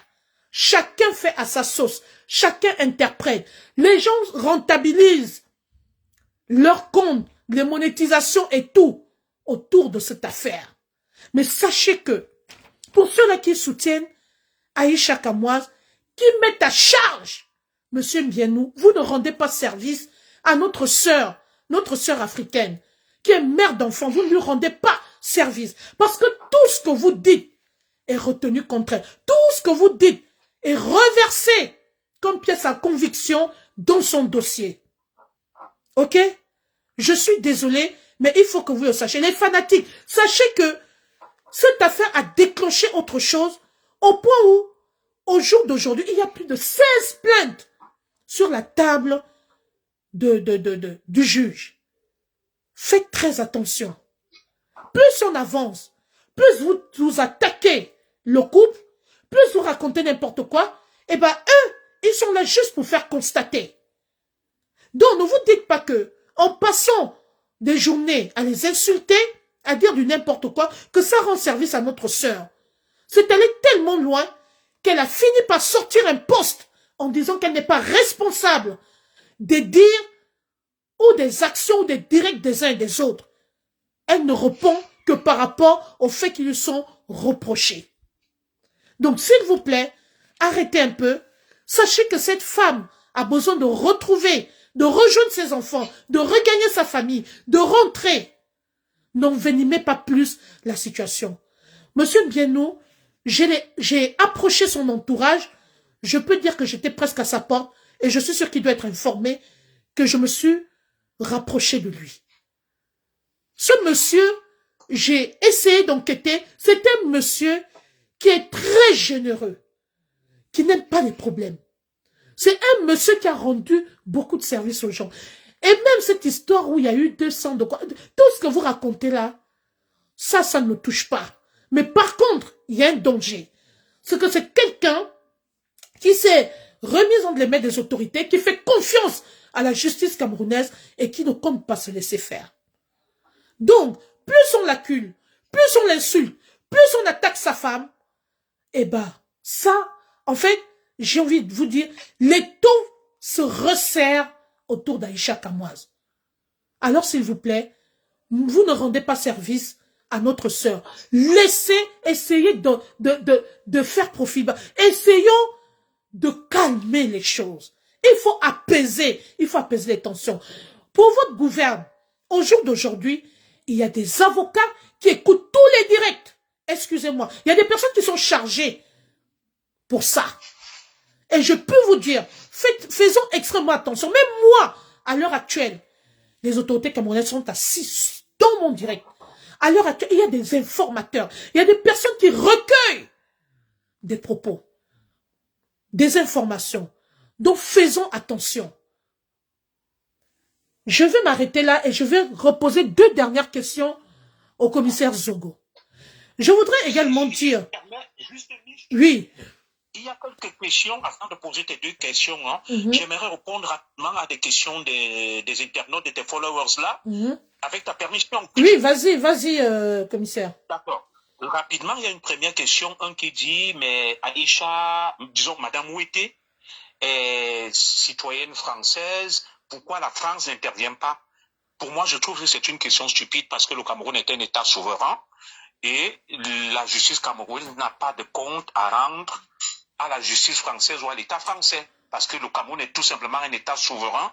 Je n'imagine pas un citoyen camerounais qui fait face à la justice en France et l'État du Cameroun va aller s'ingérer dans des histoires purement internes du Cameroun. Ça ne se fait pas. Bonsoir, grande sœur Star Messan. Partage-moi ce direct, s'il te plaît, merci. Pardon. Madame Ouetté, alias Aïcha Kamoise, un citoyen français, tout ce que la France peut faire, c'est de se rassurer que ses droits sont bien garantis et préservés, mais la France ne peut s'immiscer dans les affaires judiciaires du Cameroun parce que le Cameroun est un État souverain et la justice camerounaise est rendue au nom du peuple camerounais. Et juste la deuxième question, il y a un autre qui me dit, alors, Aïcha Kamoise n'a rien fait, le couple Mbienou s'affiche trop, ils n'ont qu'à ne plus mettre leur vie sur la place publique. Très rapidement, je vais aussi répondre à cet internaute. A priori, on pourrait penser que son hypothèse est vraie, parce que oui, il faut de la discrétion, il ne faut pas s'afficher. Mais en même temps, il faudrait que cet internaute comprenne qu'il y a une loi qui régit l'usage de la parole sur les réseaux sociaux. C'est pour ça qu'on parle de cybercriminalité, je dirais même de cyberdélinquance, de harcèlement, d'insultes, d'injures publiques. Les réseaux sociaux ne sont pas une zone de non-droit où l'on va se lever, on fait ce qu'on veut parce qu'on estime que l'autre a exposé sa vie. Et il ne faut pas confondre donner son avis et juger, rabaisser et diffamer et insulter. L'état de droit régule le fonctionnement des réseaux sociaux et contrairement aux idées reçues où les gens pensent que les réseaux sociaux sont une zone de non-droit, et ça je le dis sous le contrôle de ma collègue que tu es, il y a bien une loi qui régule le fonctionnement, l'usage de la parole sur les réseaux sociaux. Merci, c'est des éclairages que j'ai tenais à apporter. Et sachez que les juges et les procureurs sont connectés sur toutes les pages actuellement. Ça, je peux vous le dire. Ils ne sont pas déconnectés. Ils sont tous là. Même s'ils ne vous le font pas savoir. Oui, Star Messan dans ce direct. Bienvenue, ma grande sœur chérie. Merci. Merci. Ouais, donc, vous êtes en train, ceux-là qui sont en train d'encourager Aïcha à ne pas signer quoi que ce soit, c'est très bien. Nous, vous faites votre boulot. Nous sommes là pour apporter de l'apaisement. Mais sachez que tout ce que vous dites, tout ce que vous faites, vous l'enfoncez de plus belle. Donc, collez-lui la paix. Laissez cette jeune dame se concentrer sur son procès. Elle n'est pas responsable de tout ce que vous avancez. S'il vous plaît, votre excès de zèle, mettez-le de côté. Voilà. Et sur ce, je vais poser 2 questions fermes, 2 questions clés à notre consultant, à notre invité. Et là, je vais aborder l'aspect purement humain. Alors, commissaire, Il s'avère, et ça, j'ai eu le retour, j'ai mené un peu l'enquête, Madame Muriel Blanche fut une amie et sœur à Aïcha Kamoise. Pourquoi avoir laissé que ce problème arrive à ce niveau? Est-ce qu'il ne pourrait, enfin, il pouvait pas y avoir un arrangement en interne entre les deux familles, les deux parties? Pourquoi laisser ce problème en arriver là? Parce que ce sont quand même deux sœurs. J'ai vu l'intervention de la maman d'Aïcha Kamoise qui ne cesse d'interpeller, d'appeler sa fille Muriel Blanche, d'emmener son mari à retirer cette plainte. Est-ce que il n'était pas mieux que deux personnes qui ont mangé ensemble, deux personnes qui ont, j'ai même envie de dire, dont les deux familles se connaissent, est-ce qu'il n'était pas mieux de procéder autrement? Je vous laisse la parole, commissaire. Est-ce que ça a été sage de sa part? D'accord, merci pour cette question très pertinente, Mich, mais là, on sort du registre, n'est-ce pas, juridique et judiciaire. C'est pourquoi j'ai annoncé, on rentre maintenant dans le cadre purement humain. Avec la science juridique. Et il faudrait qu'on soit d'accord dessus. C'est en tant qu'humain que je vais devoir me prononcer là, et je vais mettre de côté la science. Alors, très bien. Et dans ce qui se passe, nous le regrettons, nous le dénonçons même pour le regretter, parce que pour moi, et si jusque-là même, Madame Ouetté, alias Aïcha Kamoise, n'a pas été placée sous mandat de dépôt, c'est parce que la justice estime qu'il y a encore lieu de procéder à une médiation, à un arrangement, pour éviter le pire. Vous comprenez un peu? Au-delà de ce que les profanes peuvent raconter qu'il y a des interventions, le dossier est lourd et tout, le procureur essaye, n'est-ce pas, tout au moins la justice, essaye de mettre en avant le côté humain afin d'éviter la catastrophe à cette jeune sœur. Parce que la justice n'est pas là seulement aussi pour cogner et frapper. Alors, pour revenir sur votre question, je pense que de ce que j'ai cru entendre et comprendre, Madame Ouetté, alias Aïcha Kamoise, et Madame Bienou, disons Muriel Blanche, ce sont des amis de longue date. Voilà. Déjà, il y a une première question. Lorsqu'on dit que la maman d'Aïcha Kamoise a fait un direct où elle l'a dit au grand public que c'était deux sœurs, moi, il y a une chose qui me fait tiquer un tout petit peu, si vous me passez l'expression triviale, me dérange dans tout ça.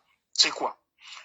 Pourquoi Aïcha, qui est la sœur de Muriel Blanche, peut se permettre de multiplier des sorties qui frisent de cyberharcèlement au regard de tout ce que j'ai suivi, qu'elle aurait subi un préjudice colossal avec des grossesses qu'elle aurait perdues, des parents qui auraient eu des AVC. Est-ce qu'une sœur devrait harceler autant, entre guillemets, une amie avec laquelle elle a partagé une bonne partie de sa jeunesse et de son enfance? Les torts sont partagés au niveau de Aïcha et je pense que quelque chose aurait pu être fait en avant, en prévention, pour anticiper par la famille. Des gens qui auraient pu l'approcher et lui dire, Muriel Blanche, c'est quand même ta sœur, c'est ta copine, c'est ton amie, vous avez grandi ensemble, nous ne trouvons pas décent que tu puisses t'acharner, je ne vais pas utiliser le mot harcèlement, que tu puisses t'acharner autant sur elle. La maman aurait même pu jouer ce rôle d'interface ou de médiation auprès de sa fille et de lui dire, je veux que tu laisses ta sœur tranquille, fais des directs sur autre chose. Exactement, mais ça c'est vrai. Lâche-la.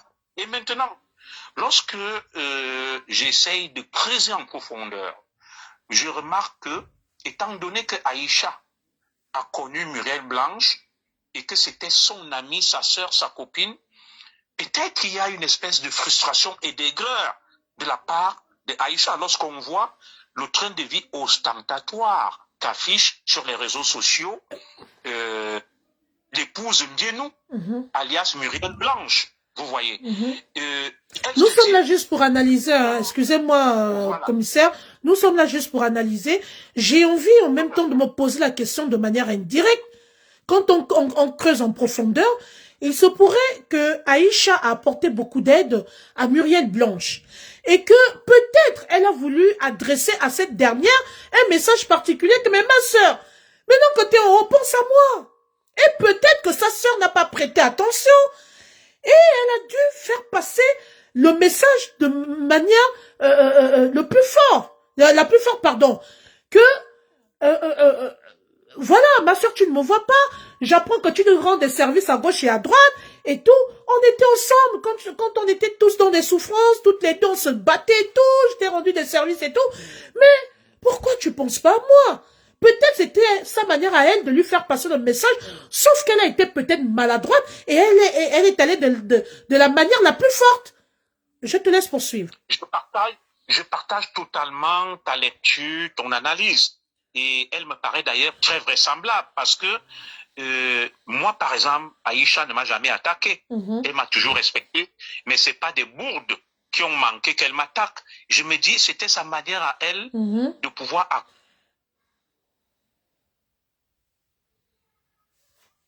je suffis en rien l'acharnement.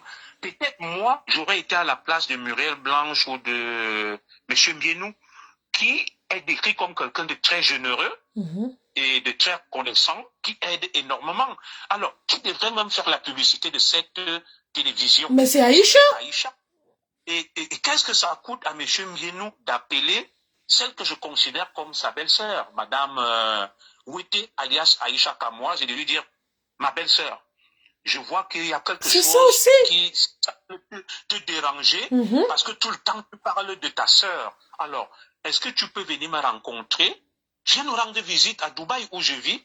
Et puis, il essaye un peu de lui donner quelque chose. C'est vrai, ce n'est pas du chantage, ce n'est pas du marchandage, mais à mon avis, c'est de la sagesse au regard, n'est-ce pas, de l'immense fortune de M. Mbienou et du train de vie ostentatoire qu'affiche Muriel Blanche. Ça, c'est purement un positionnement de sagesse. Hein. Ils ne sont pas obligés de le faire. Je pense qu'on n'en serait pas arrivé là si M. et Mme Mbienou avaient fait ce petit geste en faveur ou à destination de la copine de son épouse.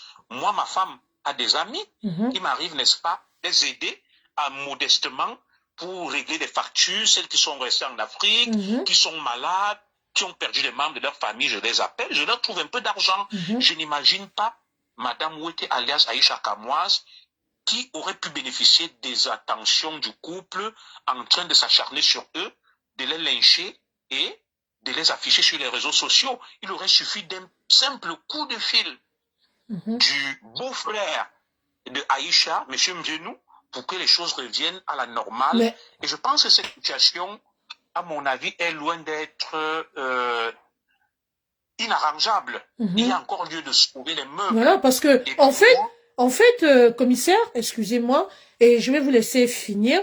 J'ouvre juste une parenthèse.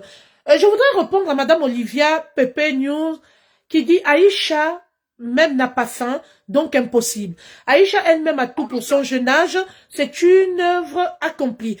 Madame Olivia, c'est ce qu'on appelle la désinformation de l'information. Vous interprétez très mal les propos des gens.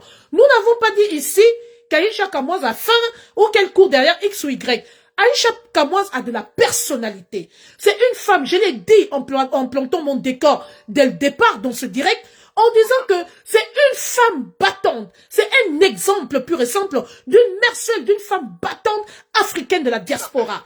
Donc moi j'ai beaucoup de respect pour cette dame. Mais je dis, dans la vie il y a ce qu'on appelle la reconnaissance. Il ne faut pas oublier d'où on vient. Peut-être qu'il y a un problème de fond. C'est une manière à elle peut-être d'adresser un message particulier à sa sœur. Parce que jusqu'à preuve du contraire, ce sont deux personnes qui se connaissent, ce sont deux sœurs. Si la maman jusqu'à présent est en train de crier en demandant à sa sœur, à sa fille, pardon, Muriel Blanche, parce que la fille de sa copine, la fille pardon, la copine de sa fille, c'est sa fille. Donc elle la considère comme sa fille. Elle ne dit pas que madame, allez-y libérer ma fille. Elle dit, Muriel Blanche va libérer ta sœur. Donc jusqu'à présent, elle continue de dire que c'est sa fille. Donc peut-être que sa jeune sœur, oui. Hein? C'est la reconnaissance, sinon aucune forme de rabaissement ou quoi que ce soit. C'est un message de fond que personne n'arrive à décrire. Juste tu permets, Mich. Oui, vas-y, commissaire. Lors de sa campagne dans le Grand Nord, a reçu des cadeaux avec son épouse du Lamido de Rebouba. Est-ce que le président Paul Biya a faim? Non. Il n'a pas faim. Alors, est-ce que les hommes les plus riches du monde ont cessé de recevoir des cadeaux et de chercher l'argent? Oui, Aïcha est aisée, mais Bah oui. lorsqu'elle est sur les réseaux sociaux, elle fait des publicités, elle continue à recevoir de l'argent. Et je n'imagine pas que si on lui avait proposé de faire la promotion de cette télévision, moyennant quelque chose, elle allait dire non, je n'en ai pas besoin, je n'ai pas faim, je me suffis. On n'est jamais rassasié d'argent pour parler de manière triviale, ma sœur Mich. Et même quand elle fait les interventions par rapport à cette chaîne, elle a un intérêt particulier, elle défend quelque part cette chaîne. Peut-être qu'elle a été très maladroite, mais ne nous leurrons pas, commissaire. Aïcha Kamoua s'est beaucoup battue pour cette fille-là. Pour cette dame, elle a toujours défendu Muriel Blanche. Donc c'est sa sœur. C'est sa sœur. Elle a voulu adresser un message particulier, c'est aller dans tous les sens et ça a tourné au vinaigre. C'est ça le vrai point. Oui, Aïcha a tout simplement, si vous me passez l'expression, pété un plomb, un câble. Voilà. Moi, humainement, je la comprends, mais sans justifier ce qu'elle a fait. Je dis, je comprends, mais sans justifier ce qu'elle a fait. Je ne peux pas avoir mon ami qui devient milliardaire. Et nous me aux oubliettes. C'est comme une forme d'ingratitude. Absolument. J'ai des camarades de classe. Je vais vous prendre l'exemple d'un. C'était un petit frère, je l'ai fait terminal avec lui. Il a ouvert une télévision, MT, quelque chose. Mon Yamsi, il a fait qu'à foutre. C'était milliardaire. Je dis toujours à ma femme, je comprends pas ce petit frère. Il vient ici en Europe, il peut même pas me passer un coup de fil. Pourtant, c'était un jeune frère. Nous avons fait terminal ensemble au lycée de Mbankomo. Mais bon, mais moi, comme j'ai quand même des capacités me permettant de me lever, je regarde ça, j'observe, je dis, mais c'est pas possible. À nous tous, nous sommes des humains. On peut avoir un ami devenu milliardaire, ministre. J'ai beaucoup d'amis qui sont des commissaires divisionnaires, qui sont aisés. Ben, je me dis toujours, ah, mais lui, il pense plus à la bonne vieille amitié. Mais tout le monde n'a pas les mêmes capacités lui permettant de prendre la hauteur et de s'élever. Mais comment dirais-je là, ce sentiment, ce ressentiment et cette frustration peut être humaine, c'est normal. Bien sûr. Si moi demain j'apprends que Michcom est devenu ministre au Gabon, si toi tu apprends que je suis devenu ministre au Cameroun, et peut-être tu as des difficultés, on se bat ici, peut-être tu as un salaire de 3 000, 4 000 euros, et tu dis, mais j'ai mon ami qui est ministre, il vient ici, il peut même pas me donner 1 000 euros. Ça fait mal. C'est normal que tu sois plus. Bien sûr. Et que tu m'en veuilles. Bien sûr. C'est humain. C'est humain. Peut-être qu'elle ne le demande pas publiquement, mais vous ne savez pas ce qu'elle ressent. Même quand elle a été, elle a essayé de parler, elle dit, c'est qu'elle touche. En fait, rien ne l'affecte plus que le fait qu'elle voit que sa sœur laisse qu'elles en arrivent là. Voilà. Qu'elle laisse, que son mari, on arrive là, son beau-frère, on arrive là avec elle. Elle est choquée. Son beau-frère qui va financer, il va manifester, disons, de la générosité vis-à-vis de beaucoup d'influenceurs, de blogueurs. Ah oui. Mais il ne va pas la manifester vis-à-vis de quelqu'un qui a été proche de sa femme. Pour moi, je comprends sa frustration sans justifier. Bien sûr. Ma grande sœur Star Messin là, j'apprends qu'elle est devenue, elle a des produits et tout, elle est devenue une grande esthéticienne, elle a maintenant des grands magasins. Et moi, je fais sa publicité et tout, et j'apprends que ma grande sœur fait des dons ailleurs. Mais je vais toucher, je dis, mais ma grande sœur, mais tu m'as oublié. Est-ce qu'on peut faire ça? Je l'en fous là, même si je ne lui dis rien. Même, nous sommes tous des humains. Même une simple invitation, on t'oublie, ton frère t'oublie quelque part, mais tu vas l'en vouloir. Ce sont des exemples terre à terre. Donc, bref, nous sommes souvent au quartier. On me dit toujours, mais vous voyez le gars là, son frère est milliardaire, mais il misère. Voilà. Ça fait l'objet de moquerie. Ça fait l'objet de moquerie. Donc, s'il vous plaît, n'interprétez pas, oh là là, je vais y arriver. N'interprétez pas mal nos propos, hein, pour nous faire pour dire ce qu'on n'a pas dit. Le direct là, il reste là, il reste sur mon mur. J'ai dit, et je réitère, et je l'assume. Aïcha Kamoise et sa sœur Muriel Blanche se connaissent très bien. Et elle a voulu adresser sûrement, j'ai dit bien sûrement, un message à sa sœur. Sauf que c'est allé dans tous les sens, et elle a été maladroite, et ça a causé des dégâts collatéraux. Pourquoi c'est allé dans tous les sens? Il faudrait qu'on aborde aussi, Et Michel. pourquoi c'est allé dans tous les sens? Il y a des gens qui enveniment, tu l'as dit. Des Exactement. gens qui pensent dans cette affaire, il y a beaucoup d'intrus. Dans cette affaire, les gens se font du beurre. Ce sont les gens qui enveniment et qui dramatisent cette affaire. Oui, en se servant du drame de Madame Ouété alias Aïcha pour faire du buzz, pour capitaliser sur leur page qui Bien sont sûr, monétisées. ça va rentabiliser. En donnant l'impression de vouloir l'aider, en réalité, Ils sont en train de l'enfoncer. Ce sont des méchants qui ne font que l'enfoncer dans ce qu'on appelle le tribunal numérique virtuel. Et c'est 9+, le couple bien nous. Donc, mon commissaire, moi je vais te libérer. Je t'ai déjà pris beaucoup de temps. Avant de partir aussi, oui. je vais parler à Justement, c'est ça que je voulais te dire. Attends, je vais te lancer. Je voulais dire ceci. Je remercie le commissaire Zogo d'être venu dans ce direct. Parce qu'on avait besoin, vous savez, on n'a pas la science infuse. À chacun son domaine. Moi, je ne suis que journaliste et analyste. Lui, c'est un homme de loi et de droit. Donc, il est bien placé pour nous clarifier sur beaucoup de choses en ce qui concerne le droit pénal et ce qui concerne effectivement la loi. Vous avez vu qu'aujourd'hui, il nous a recadré, il a reconstitué les faits et il a dit ce qu'il fallait dire ce soir. Alors, commissaire, je vais devoir vous libérer, mais avant, je voudrais que vous adressez un message particulier. Parce que nous sommes là, le but dans ce direct, la conclusion de tout ce qu'on fait là, c'est qu'on trouve un terrain d'entente, qu'il y ait apaisement. Parce qu'en dépit de tout, Monsieur Mbienou, envoyez le direct là à Monsieur Mbienou. En dépit de tout, ce monsieur est humain. Et il a un grand et bon cœur. Je sais de quoi je parle.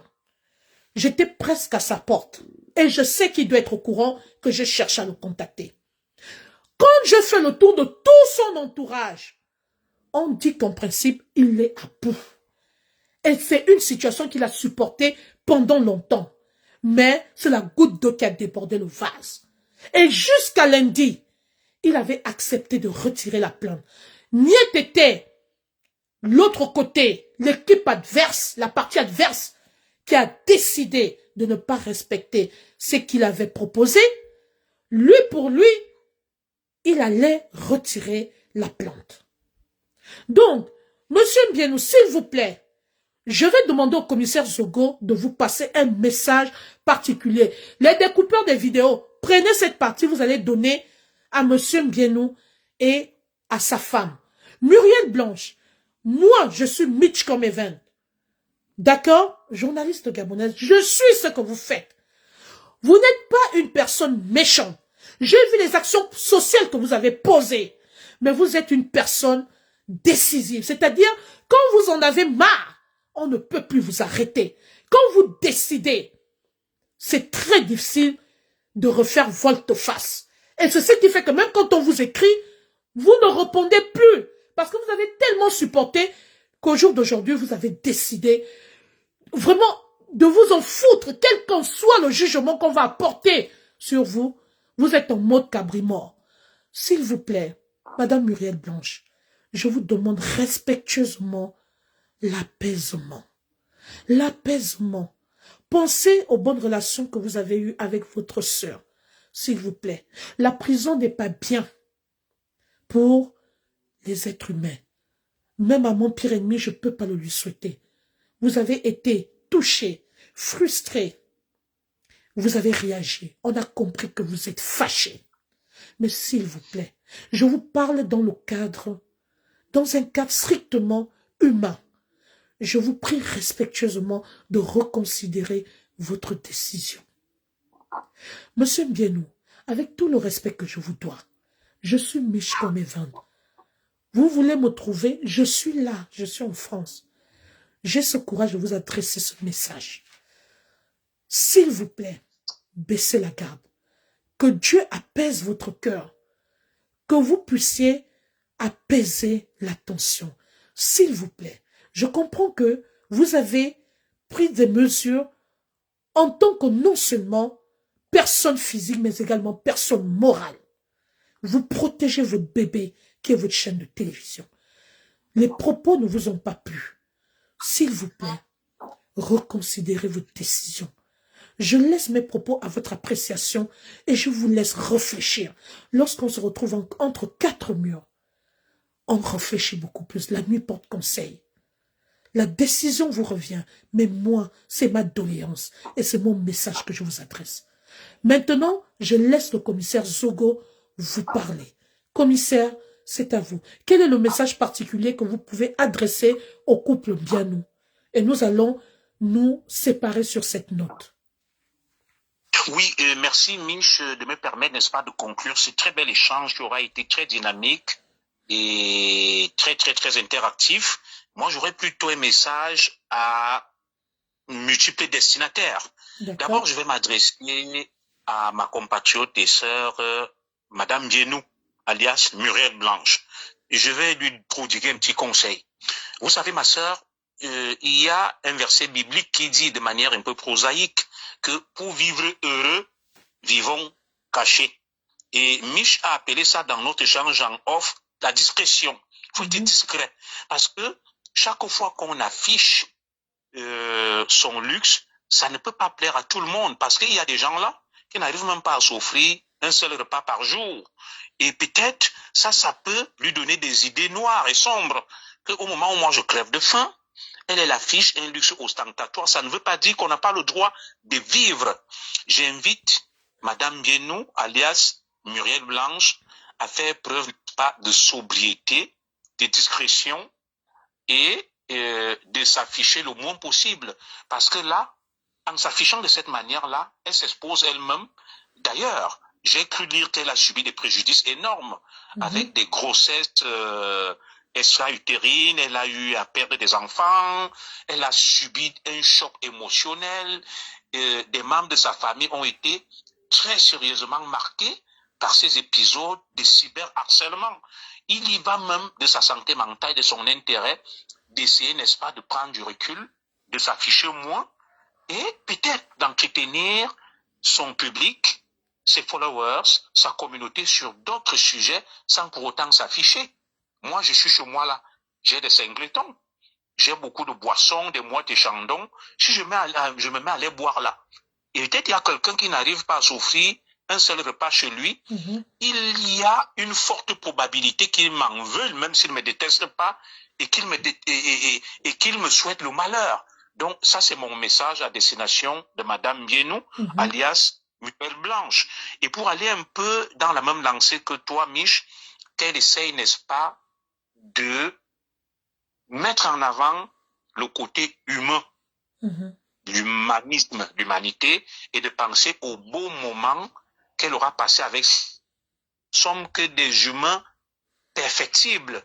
Nul n'est parfait sur cette terre et qu'on gagne même plus en pardonnant à son ennemi qu'en le clouant au kilo.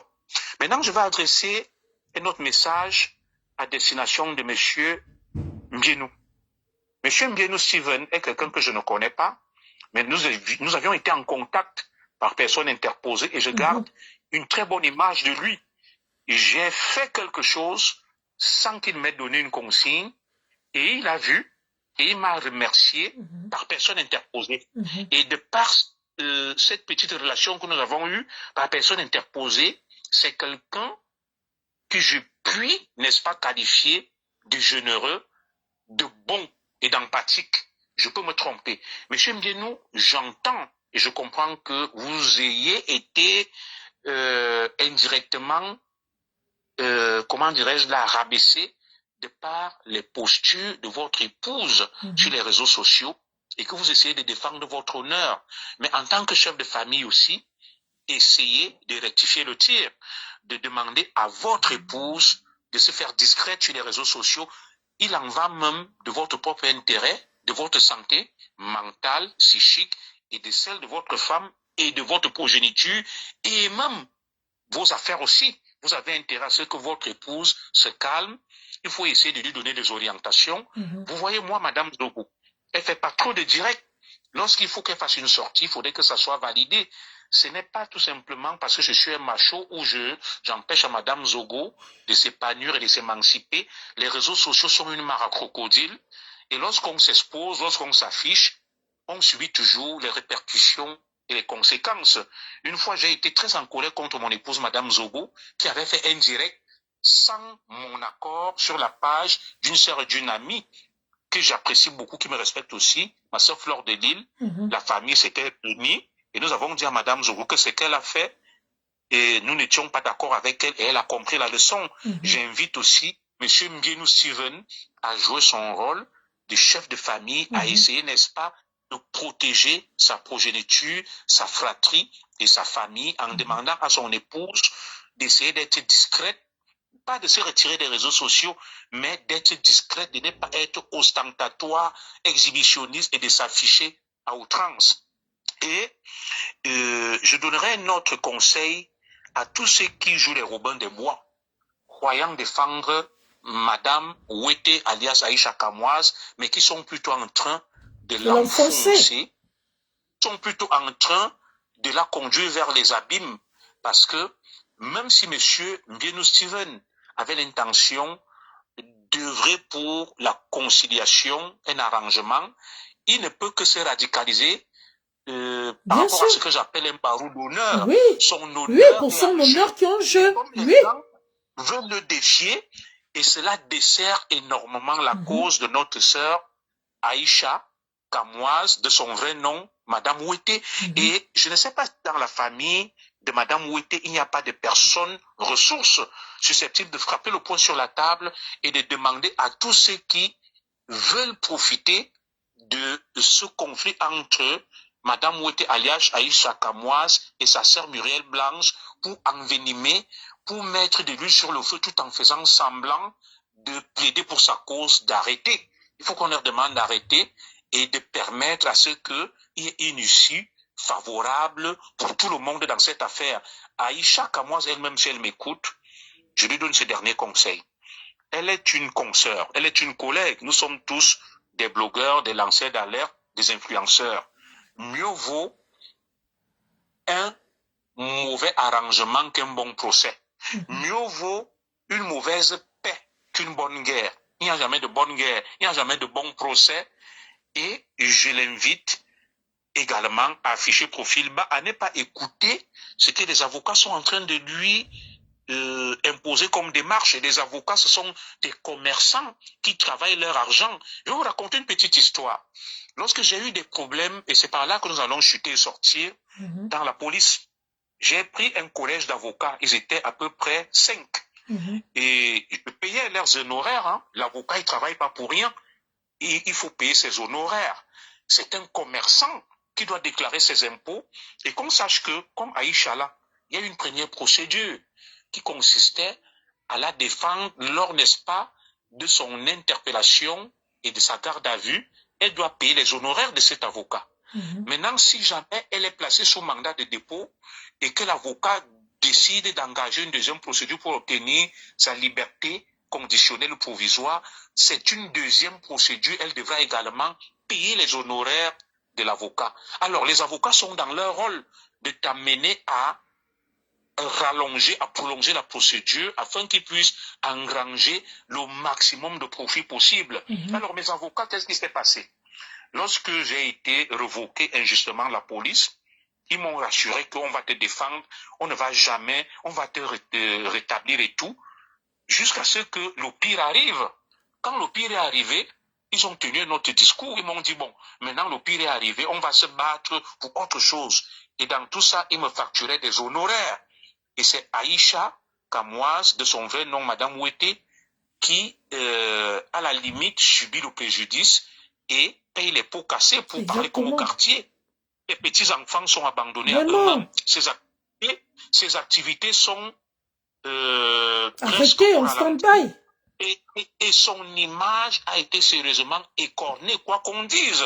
Elle est désormais cataloguée comme étant une rabat-joie qui s'attaque aux gens, qui pratiquent le cyberharcèlement, qui insulte publiquement des gens, qui diffament, alors que peut-être elle est sous un autre registre. On dit toujours que seuls les imbéciles refusent de changer. Nous tirons toujours les leçons de ce qui s'est passé. Et ceux qui parlent là, tant qu'ils n'ont pas été confrontés à un procès, parce que toi, tu es ma sœur, tu connais les péripéties. Mais bien sûr. devant la justice, où je me retrouve devant le tribunal correctionnel de Versailles. Le juge m'appelle prévenu et il me lit ce que j'encours comme peine. Je me suis dit, hé, donc, j'ai risqué gros comme ça. Et maintenant, ceux qui insultent M. Mbienou, qui enveniment cette histoire, qui sachent que, en matière, n'est-ce pas, de cybercriminalité, vous pouvez être poursuivi partout où vous trouvez dans le monde. Il suffit que M. Mbienou prenne un huissier qui va constater les propos diffamatoires, infamants, insultants. Il a votre nom, votre adresse, il vous colle une citation directe. Et je vous dirai quelque chose, Mich. Il y a un prisonnier qui est un cousin, qui est au Cameroun, qui a été condamné, M. Zogandela. Il m'a porté plainte en France, étant en prison à Kondengui. On m'a convoqué, citation directe, devant le tribunal correctionnel de Versailles. J'ai risqué gros, j'étais obligé de prendre Maître Ndoumou. Imaginez donc un milliardaire comme Steven Mbienou. Je me dis même que Steven Mbienou est gentil. Parce que si quelqu'un qui est en prison comme Achille Zogandela me secoue, on me convoque, à plus forte raison, Mbienou qui est un milliardaire connu, il suffit de 3 000 € pour mettre en difficulté quelqu'un qui t'a insulté, qui t'a diffamé sur les réseaux sociaux. Les réseaux sociaux ne sont pas une zone de non-droit où chacun va se lever, faire ce qu'il veut, et on va venir dire non, ce n'est pas grave. Je vous dis, même si vous êtes en faux profil, on peut vous dénicher et vous, on peut vous mettre à nu. Il y a ce qu'on appelle l'identifiant numérique qui permet de te retrouver. Alors, les réseaux sociaux ne sont pas une zone de non-droit. Les réseaux sociaux font partie de l'état de droit de la société et toute société est régulée par des lois et des normes. Je termine en vous disant que nous ne sommes plus dans l'état de nature dont parlait Thomas Hobbes, où l'homme est un loup pour l'homme. Nous sommes rentrés dans ce que Jean-Jacques Rousseau a appelé le contrat social, où nos instincts sont désinhibés par la norme, la loi sociale. Je peux comprendre qu'il y ait cet océan, cet univers d'ignorants, où les gens pensent que tout est permis, ils ont le droit d'insulter, de diffamer, de rabaisser, et ils vont le mettre dans le registre du game, que on ne pleure pas, on ne met pas les organes, on est sur Facebook. Non, il y a des lois qui régulent l'usage de la parole et de la liberté sur les réseaux sociaux. Voilà donc ce que je pouvais dire sur cette tragique affaire, ou cette tragique affaire vraiment triste. Weke, alias Aïcha Kamoise, contre le couple Mbienou, et je vais m'arrêter là. Merci beaucoup, commissaire Zogo, de nous avoir édifiés ce soir et de nous avoir apporté un certain nombre d'éclaircissements, un certain nombre d'explications. Merci. On n'a pas la science infuse, la science infuse du savoir. Chacun d'entre nous a des limites et nous sommes là pour nous compléter. Merci encore.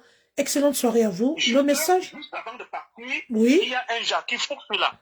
Jackie Fourche qui dit quelque chose, Mich. Oui, pardon, j'ai pas lu. Oui, qu'est-ce qu'il dit? Jackie Fourche dit, pourquoi insistez-vous? Aïcha dit mieux 100 ans de prison. Monsieur Jackie Fourche ou Madame Jackie Fourche. Je vais vous dire ceci. Les réseaux sociaux encouragent toujours les gens. On va te dire oui, ne lâche pas, continue. Mais lorsqu'on se retrouve face à la justice, on est seul à être condamné. Vous savez, j'ai des milliers de frères qui me disaient, dis ce que tu as dit, le jour où tu seras au tribunal, nous serons avec toi. Mich, je me suis retrouvé au tribunal, tu le sais, je les ai appelés, aucun n'est venu. Aucun.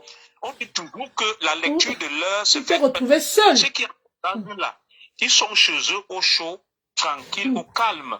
Il dit, mieux vaut un mauvais arrangement qu'un bon procès.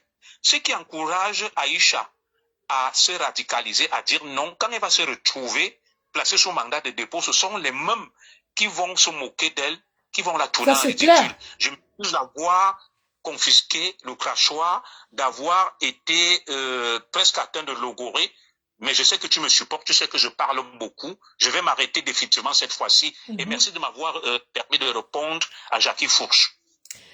Merci, commissaire Zogo. Excellente soirée à vous. Merci de nous avoir honorés en venant dans ce direct parce qu'effectivement, vous vouliez plus intervenir. Mais moi, je vous ai appelé, je vous ai interpellé parce qu'on avait besoin d'être éclairé. On avait besoin d'être, je vais dire, structuré dans cette affaire. Merci encore. Excellente soirée à vous. Au revoir. Au revoir. Merci.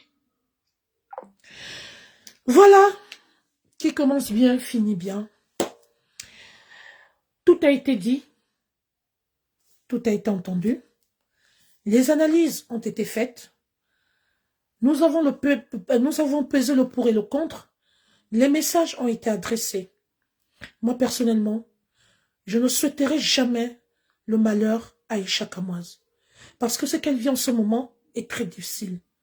Oui, c'est vrai. C'est une lionne. C'est la mère des lions et des lionnes. Mais seulement, ce qui est sûr, c'est que ses enfants lui manquent. Les enfants sont encore mineurs.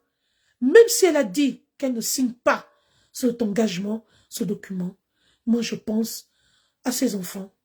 Je pense à ce qu'elle vit en ce moment, qu'on ne peut même pas souhaiter à son pire ennemi. Peut-être il y a un problème d'ego, peut-être elle pense qu'elle peut tenir plus longtemps, je ne sais pas. Mais moi, ça ne m'empêche pas de lui prodiguer un conseil. Aïcha Kamoise, je ne vous ai jamais vu, je ne vous ai jamais rencontré, mais j'admire ce que vous faites. Vous êtes une femme battante, vous êtes une véritable lionne. Je vous le dis du fond de mon cœur, je vous admire, j'ai beaucoup d'admiration pour vous. Mais s'il te plaît, ma sœur, essaye de reconsidérer ta décision, essaye de revoir. Pas forcément pour toi. Je te tutoie parce que, franchement, pour des personnes qui t'entourent, on m'a fait savoir que tu es une très bonne personne. Tu as une belle âme. Aïcha, pense à tes enfants. Pense à ta maman qui en souffre énormément. Vraiment, ça ne fait pas plaisir de voir une maman sur les réseaux sociaux qui vient interpeller ta sœur ou les personnes concernées dans cette affaire. Une maman, ça reste discret. S'il te plaît, Aïcha, je t'en supplie, au nom du respect que j'ai pour toi, au nom de la femme battante que t'es, au nom de la lionne que t'es, t'as rien attendu d'un homme. Toi-même, t'as bâti ta richesse, tes biens, le peu que t'as, par la sueur de ton front. Tu as élevé Kanoulou seul. Tu as élevé tes enfants seuls. Et j'admire ton courage. Tu es une femme battante. Mais s'il te plaît, essaye de mettre ton ego de côté. Essaye de revoir les choses. Au nom de tes enfants, pour tes enfants, il faut que tu rentres en France. Tu es résidente en France, il faut que tu rentres. Les enfants ont besoin de toi. Ta famille a besoin de toi. Je vais également m'adresser aux autorités camerounaises. Avec tout le respect que je vous dois, chères autorités, je vous fais confiance. J'espère que vous allez bien traiter ce dossier. Parce que nous le suivons, mais vraiment de très près. S'il vous plaît, j'appelle à votre humanisme, en dépit de tout. Certes, vous êtes des hommes de loi, mais vous êtes également des pères et des mères de famille. Essayez de voir ce qu'il y a lieu de faire. Mais si vous pouvez éviter à cette jeune compatriote qui n'a que pour père et mère ses enfants, j'ai envie de dire ses enfants n'ont que pour père et mère elle, s'il vous plaît, essayez de voir ce qu'il y a lieu de faire, afin de trouver l'entente entre les deux parties. Comme je le disais tantôt, nous allons arrêter ce direct. Et je m'appuie encore. Je me retourne encore vers M. Mbienou, avec tout le respect que je lui dois. Quelqu'un vient de me dire, Aïcha Kamoa sera libérée demain avant 12 heures. J'espère que c'est une très bonne information. J'espère que ce n'est pas une information erronée. Parce que si cette information est fondée, je rends gloire au Dieu Tout-Puissant. Je rends gloire au Dieu Tout-Puissant. La prison n'est bien pour personne. Il faut qu'elle rentre, il faut qu'Aïcha soit libérée. S'il vous plaît, chères autorités, libérez Aïcha. S'il vous plaît. Et je demande, j'appelle à la paix. Je demande l'apaisement. Que Dieu apaise le cœur de M. Mbianou. Le monde est petit. Le monde est très petit. Seules les montagnes ne se rencontrent pas. M. Mbianou, j'ai entendu parler de vous. Vous n'êtes pas une personne méchante. S'il vous plaît, laissez votre jeune belle-sœur. La vengeance appartient à Dieu. Si, d'accord, Unisport Bafon. Oui. Merci, Unisport. Voilà, on vient d'avoir une très bonne information. Merci beaucoup, Unisport Bafon. Merci. Vraiment, ça apaise mon cœur. Et je peux avoir espoir. Monsieur Mbianou, s'il vous plaît, laissez votre jeune sœur. Si vous avez voulu lui faire une leçon, je pense que le message est passé. S'il vous plaît, passez à autre chose. Laissez tomber cette affaire. La justice appartient à Dieu. Ça se trouve, elle a compris. Et nous allons maintenant l'observer. Muriel Blanche, cette belle dame très intelligente, je vois un peu les séries qu'elle réalise, les télé-réalités et autres. Muriel, s'il vous plaît, que le Dieu Tout-Puissant apaise votre cœur, que le Dieu Tout-Puissant baisse la colère qui est en vous et qu'on reparte sur des nouvelles bases. Merci Unisport Bafan. Gloire à Dieu. Aïcha Kamoa sort demain à 12h. Merci beaucoup. Donc nous sortons sur une note de joie. Merci. Vraiment, moi je ne pouvais pas. C'est difficile de trouver le sommeil en sachant qu'une sœur africaine est bloquée quelque part et enfermée quelque part. C'est pas de la rigolade. La prison, c'est pas une blague. C'est pas une blague. Ne serait-ce que passer même une demi-journée en garde à vue, c'est déjà pas une blague. Alors nous ne pouvons pas nous réjouir. Merci pour cette bonne nouvelle. Je sors du direct étant très contente, très satisfaite. Merci encore Unisport. Gloire à Dieu. Le Seigneur est merveilleux. Merci. Sur ce, je vous souhaite une excellente soirée. Et je vous dis que le Dieu Tout-Puissant vous garde. Nous allons nous retrouver pour une autre affaire. Parce que généralement, quand on dort, quand on se réveille, il y a un nouveau dossier. Chaque fois qu'on dort et qu'on se réveille, il y a un nouveau dossier. Mais pour ce soir, je suis très contente. Unisport Bafan est venu apaiser mon cœur, est venu me donner un beau sourire. Hein? Je suis contente.